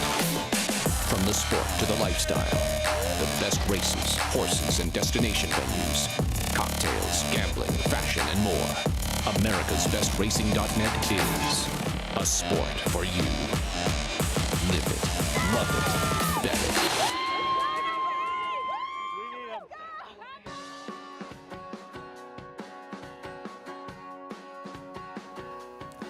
Back on America's Day at the Races on our FS2 coverage. It's brought to you in part by Hillendale at Alapa. Our feature in the books on the Sunday card out in Hot Springs. Major General comes up with a goods 200th victory in Oaklawn for trainer Chris Hartman, and Ramsey Zimmerman away from the game for quite a while. On board for the win. He's had a couple of wins for the Hartman barn. Yeah, right. Teaming up with them, you often think that obviously he's been probably working horses in the morning, galloping for him, and it's nice to see that teamwork rewarded in the afternoons. I kind of love to see it. We saw Maddie Oliver win 2 races today, and nobody works harder than her, which you have to as an apprentice, so it's good to see. And Ramsey giving a little love there to Major General, I'm sure a horse that he's worked in the mornings. I'm interested to see how fast this comes back to him, what kind of figure he gets for this race. I mean, he dusts this field. It was a pretty good group.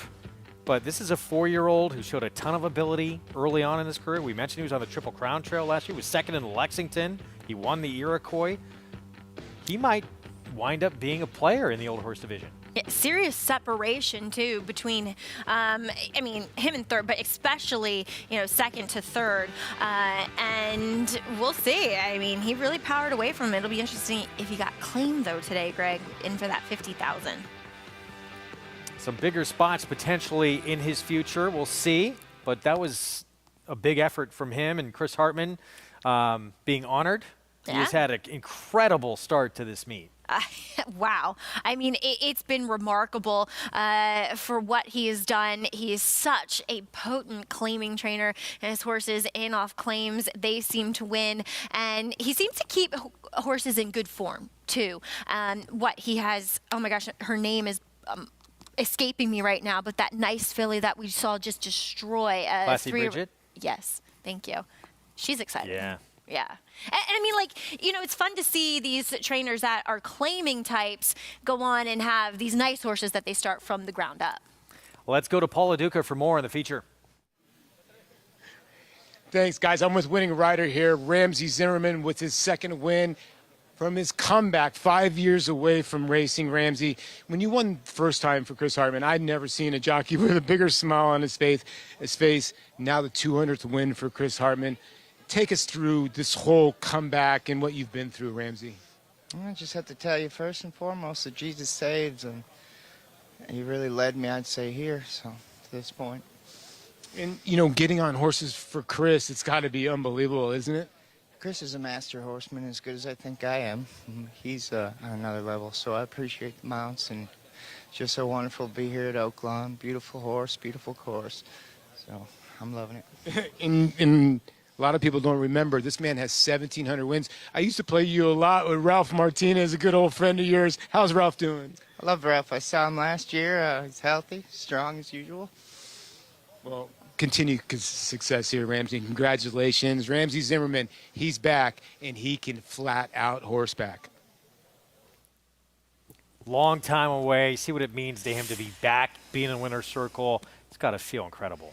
And he was never away from horses per se, managing a farm, and actually I was just reading, drove a carriage as well in St. Louis. So never really away from the horses, and you could see in the winner's circle, Greg, how much affection he was giving Major General, that the horses are probably why he's back in the saddle today. I feel like he wanted to say more, but he's kind of choked up. He was. And I think he's a soft-spoken guy in the end as well. We still have the nightcap to come at Oaklawn. We're going to get to that in just a little bit. Set it up for you quickly here. Going to close things out with a 6-furlong sprint. Condition claiming race. It is for non-winners of 2 lifetime. Golden Luna, Extravagate. Look like those two are going to be awfully tough. I thought they also eligible to draws in, though. Lapis Lazuli, the 13. Interesting. Absolutely. First one to make the move last time, and the winner just had a better trip. First off the claim for another barn that's heating up in Bentley Coombs. All right, we'll have more on this nightcap when we return. We'll take a timeout. We'll take a look at the 3-year-old picture. When we come back, Brad Cox winning everything at the fairgrounds, including the Sugar Bowl with Corona Bolt. 2 sprints, 2 wins, and likely to stretch out in the next start. We'll be back.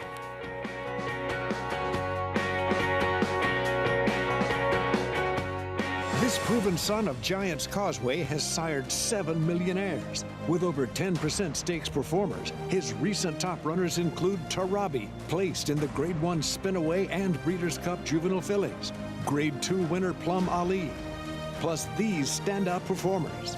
It's a Bushido coming down to the wire in the Ontario Racing Stakes has run them ragged. A proven value sire. First Samurai, standing at Claiborne Farm.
Nightfall in New York.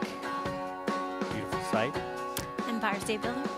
Back with you on America's Day at the Races. It's brought to you in part by NYRA Bets, where you can play all the action. Go to nyrabets.com and bet any track, anywhere, anytime. It's that time of year starting to ramp things up and see who is for real on the road to the Kentucky Derby. That is true, and we do take that first step, at least on our program, or the baby steps are coming with the Southwest coming up next week. Yeah, we'll take a look at those probables in a moment. Let's take a look at what Brad Cox did with Instant Coffee on the road to the Derby in the Lecomte, collecting 20 points for the victory here. Good setup for Instant Coffee in this race. Sat back last, went from last to first for the win. I'll tell you who's my future Woody Stevens winner. Ethel again. Who won very impressively, albeit up at Saratoga, first time out sprinting. He just doesn't want to go this far. But Instant Coffee, he also won first time out up at Saratoga, going that 7/8 distance. The thing about this horse, Greg, that I've noticed just from the very beginning, just how professional he is. He knows how to win. And that's just something you want in a horse. Now, Brad Cox stating that they may skip the Risen Star and just point to the Louisiana Derby. We'll see. In this day and age, he's probably in already. He has enough points. Absolutely. He's got 32 points. Yeah. So he very well can do that if they want, but why not run them if they're doing well? And two, I think the Fairgrounds has nice spacing with her road to the Kentucky Derby. Different philosophies, different times. Yeah, and he just has so many. I'm sure Brad wants to run a different horse in the Risen Star. He's been out of this world dominant, too, at the meet at Fairgrounds, Brad Cox. We're going to continue to talk about him. We're going to see some horses, too. This is when you do it. You have talented three-year-olds, going to stretch them out, or 2-year-olds turning 3. Take a look at the upcoming road to the Derby. Southwest, later this month at Oaklawn. Here in New York, the Withers. Robert B. Lewis out on the West Coast, and then Sam F. Davis at Tampa Bay. Let's talk about Brad Cox Corona Bolt, who's a Sugar Bowl winner, 2 for 2 sprinting. Bolt Doro, 3-year-old, is going to likely target the Southwest next. Yeah, it's kind of odd. I mean, this horse on the bottom side is an all-turf pedigree, Greg. We'll see how he handles the stretch out and distance as well here, dominating on the front end, going the 6 furlongs. I think there might be upside. I like the way he kicks away from this field. He's a big, strapping, good-looking son of Bolt Doro. But, you always kind of lean on the horses who have that distance proven on the racetrack already. So I think he's a very talented horse. We'll see if he can handle that stretch out. Staying with the Brad Cox theme. Yeah, let's keep it going. Chase's Road has already won over a route of ground and won the Gun Runner at Fairgrounds with a 90 Beyer. Huge jump up for him in that performance. Now you got to wonder, is he a horse that enjoyed being on the front end? With his stablemate in here, Corona Bolt, I don't think he gets to do that. So, Chase's Road, at least he has the proven distance question. He's all right. He's going to meet a lot of the same horses in here. Once again, that we saw him in against in this race here in the Gun Runner.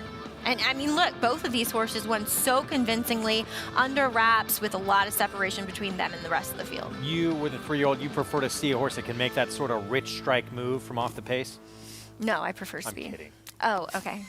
Sometimes you got the dry sense of humor down. Frosted Departure, Bourbon Bash. They met in the Renaissance sprinting, and we will see. Son of Frosted got the win here for Kenny McPeak and Bourbon Bash. For the coach? Bourbon, well, at least he has a lot of foundation. Bourbon Bash in here. Frosted Departure. Look, these two horses having the races over the surface here, battling it out, was Frosted Departure and 2 Eagles River. See if he shows up there. I mean, just getting the nod over him. One that's going to have to stretch out in distance too. But we got some pretty serious news as of a couple hours ago as to who is also going to show up at Oaklawn. And that would be? Arabian Night. Wow. $2.3 million purchase price as a yearling for Bob Baffert, who won that debut on Breeders' Cup Saturday. Very impressively, 7/8, winning by over 7 lengths. Though, can't run for any points because Bob Baffert's still suspended from the Kentucky Derby. Ongoing, what, the next part of that hearing, early February? Right, so a new hearing will be February 2nd to see if he can get that adjudicated, but the suspension is through the 2020, through this year's Derby, yes. Yeah. We'll find out how it plays out. We're going to take a time out. We'll be back. Still have that nightcap to come here at Oaklawn. We'll get to the post parade. When we return, it's Golden Luna dropping in class for Robertino Diodoro. 6-5 favorite right now. We'll be back.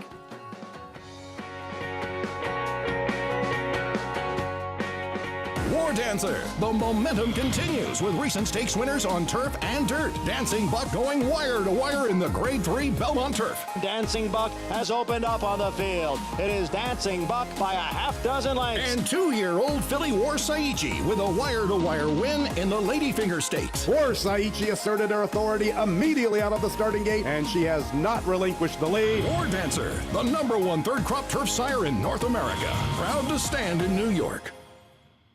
RaceLens is the most in-depth product in horse racing with unique features found nowhere else. True odds, predictive analysis, and pace projection. RaceLens. It will change the way you follow horse racing and take your game to the next level.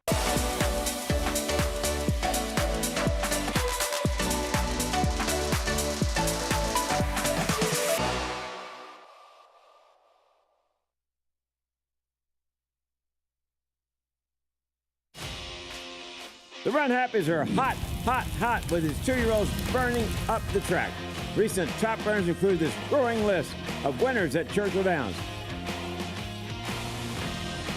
Plus the speedy 2-year-old colt, Happy is a Choice, a 5-length maiden winner at Keeneland. Happy is a Choice, Francisco Arrieta to win it. Price for value and turning up the heat. Call today and book your mare to Eclipse Champion Run Happy, standing at Claiborne Farm. Racetrack Television Network brings you every race, from every track, on every screen, every day. With monthly packages starting as low as $5, RTN gives you great value and access to more live HD streaming and race replays than anyone. Visit RTN.tv today to sign up and watch on almost any device, including Roku and Amazon Fire. RTN has packages that start at $5 per month.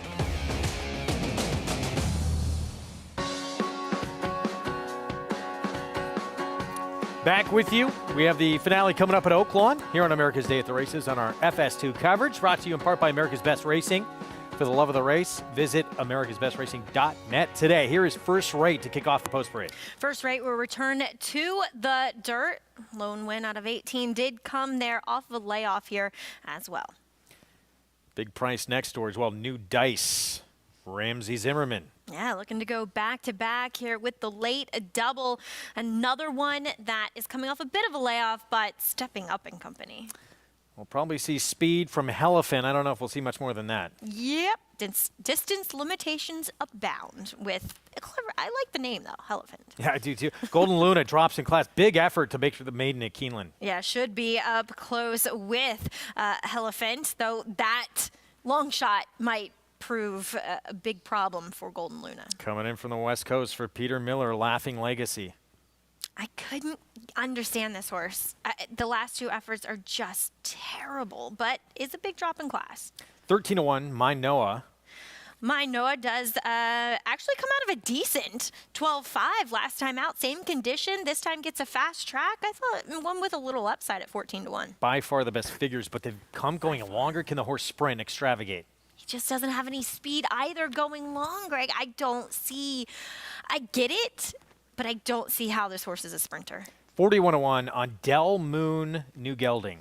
New Gelding as a 4-year-old. You're going to have to hope that that really turns things around for a horse who really hasn't picked up his feet in his last two. Long shot specialist Kim Poole.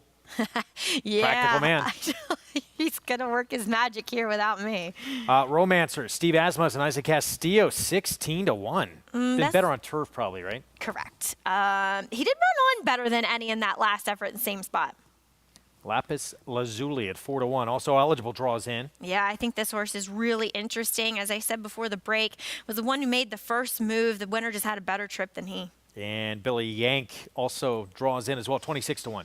Yeah, this one's turning back. At least can show some tractability going longer, so I don't mind it quite as much. Getting a huge warm-up as well beneath David Cabrera. All right, we're going to take a look at the 8-5 favorite, Golden Luna, and his shining moment.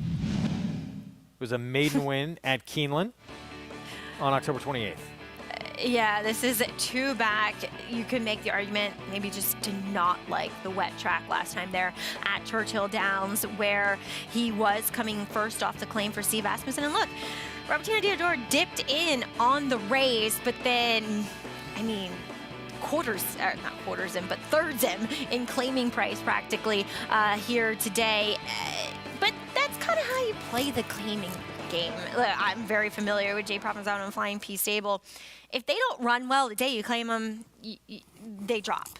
And that's just how it goes. And this horse, if he can remember any of his kind of previous efforts, is a legitimate player. And at least he draws more outside that other proverbial cheap speed in number 3, Hellephant.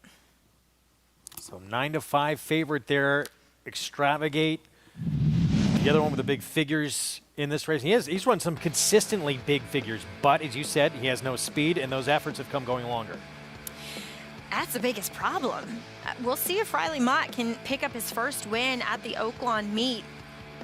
He definitely has the credentials to win here. I just don't see how he's successful turning back in distance. His one sprint, which did result in a avoided claim for 16, resulted in a 3rd place effort, but by far the worst figure that he's ever run. He really got better once he stretched out thereafter. All right, check in with Paulie. 9-5 right now on the favorite Golden Luna. Can he get back to that Keeneland maiden win? Yeah, that's the question, Greg. Can he? I mean, he's been the favorite in his last 3 starts. Now, I was telling you in the last race, the Diodoro runner got raised up in class. This is the horses that he's been winning with. Now, this horse has been in the Hartman barn before and been in some good barns, but horses that have been claimed for a higher level, and he's been dropping them down. So I can understand why they're reaching out to the 4 in here. I thought the 13 was very, very interesting in here. Lapis Lazuli? I hope I'm saying that right. But Bentley Combs is coming to this meet very, very hot. He claims this one. He's 23% off the claim. This horse just missed. Is in very good form off those last 2 races. We've seen a lot of these horses from Canterbury and Hawthorne have come in here and have ran well. And, you know, he did his last time out. So he was from the 11 post. He draws in, and you're getting, 9-2 on him. You know, the 11 practical, man, Kim Poole trying to pull off another upset here. And this is a horse that, showed speed. And of late, Kim's been telling Rocco Bowen basically to take these horses back. And if you look at Practical Man, he does have a race where he did take back and just missed by a neck. So I think the 11's going to take back and make that one run like all of his long shots have made. So I just think you got to include his horses when it comes to going into trifectas and superfectas. Can the horse win the race? That remains to be seen. And Riley Mott having the 8, not really getting played off an 8-5 morning line, and is to 7-2. And I thought this horse was okay off that last race. Now drops for 12-5. Riley Mott actually did get his first win of the meet earlier in the card today. Hung on a little bit, but that could have broken the ice. And I know, Jonathan, maybe you're thinking that he can get a double on the card.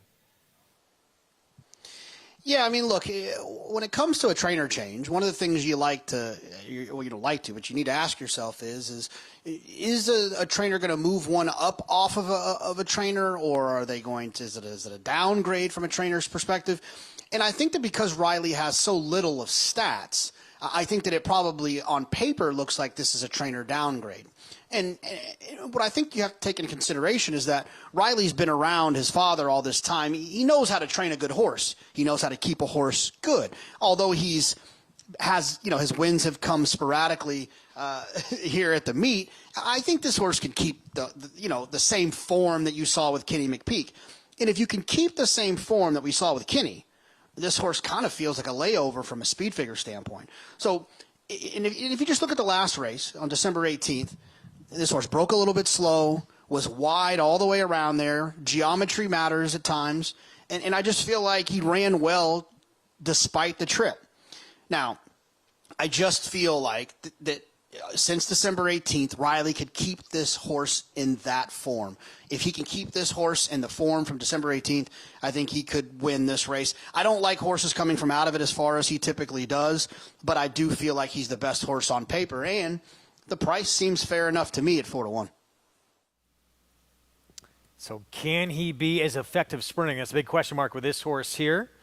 My Extravagate. apologies to Riley, not giving him the credit for the earlier win. It's all right. Got it sorted. And we'll see if he can get his second on the card here coming up. Yeah, I just don't see it. I don't know. Maybe I'm wrong. But I just don't see this horse being an effective sprinter. To Golden Luna, he's kept some good. He's been competitive and made special weights at various racetracks. He looks like the horse. He's the 8-5 favorite. I think he deserves to be. And as you said, maybe just didn't handle that wet track. Yeah, I think the board has it pegged. The 4, much the horse to beat, and the 13 is the interesting alternative. Just given that, like I said, I thought My Noah a little bit interesting. Who did I say was interesting here? Oh, Romancer. I thought was a little bit interesting. Even though he looks like to be a better turf horse at the end of the day. 11-1. That's a Steve Asmussen runner with Isaac Castillo. Yeah, definitely had bigger figures in the grass, but definitely. And I mean, lost his way too on the turf too, so that's never a good sign. But showed some life in his last start. Yeah, he did. And you don't get that number often on that barn. And Castillo is one of his really one of his go-to riders. Yep. Wow, a lot of money on the 13 coming in down to 5-2.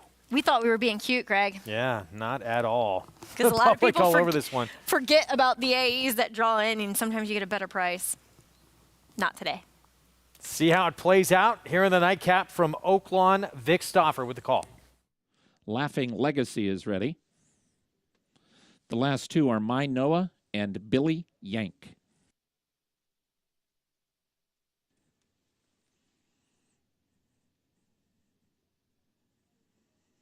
They're at the post. They're off. Golden Luna and Elephant break best. Practical Man, My Noah, and Del Moon are close up. Lapis Lazuli is on the engine as well with Laughing Legacy and Billy Yank. Next comes New Dice and First Race, and the trailer is Extravagant. It is Golden Luna, Between Horses, My Noah, and 3 wide Lapis Lazuli. These 3 right across the track. Laughing Legacy is 4th and 2 from the front, a length and a half in front of Romancer and Elephant. Practical Man has 6 lengths to make up. He's 2 in front of Billy Yank. 3.5 back to New Dice. Then comes Extravagant, and now the trailer is First Rate, and the leader is still Golden Luna, but only by a head as Lapis Lazuli is challenging for the front. And here's a new leader, Lapis Lazuli, off the top of this turn. He leads by a half length from Golden Luna.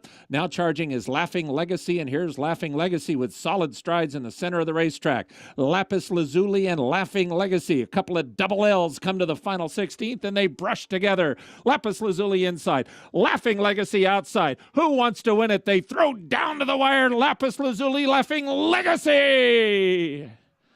Laughing Legacy beat Lapis Lazuli. Close for third between My Noah and Extravagate. Good stretch duel here. Laughing Legacy, Lapis Lazuli. Did they make contact down the stretch? We have to look at the head-on. Laughing Legacy was lugging in. It looked as though, Greg, you're right. You don't know anything until you see a head-on there, but did look as though there could have been some contact. All right, so Laughing Legacy, Peter Miller crosses the wire first. Head to NYRABets.com. You can find out the result if there is a change made. Hope you enjoyed our show. We'll see you next Friday, 2:30 Eastern start time on FS2. We had a fun show this afternoon. Stonewall Star, she was dominant in the Franklin Square. Quick out of the gate and had no problem with that field in a Sunday feature. How about this performance from Major General?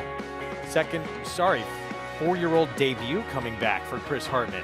What a performance for a horse who was on the Triple Crown Trail last year. It's a statement in his 4-year-old return. We'll see you next Friday at 2:30 Eastern.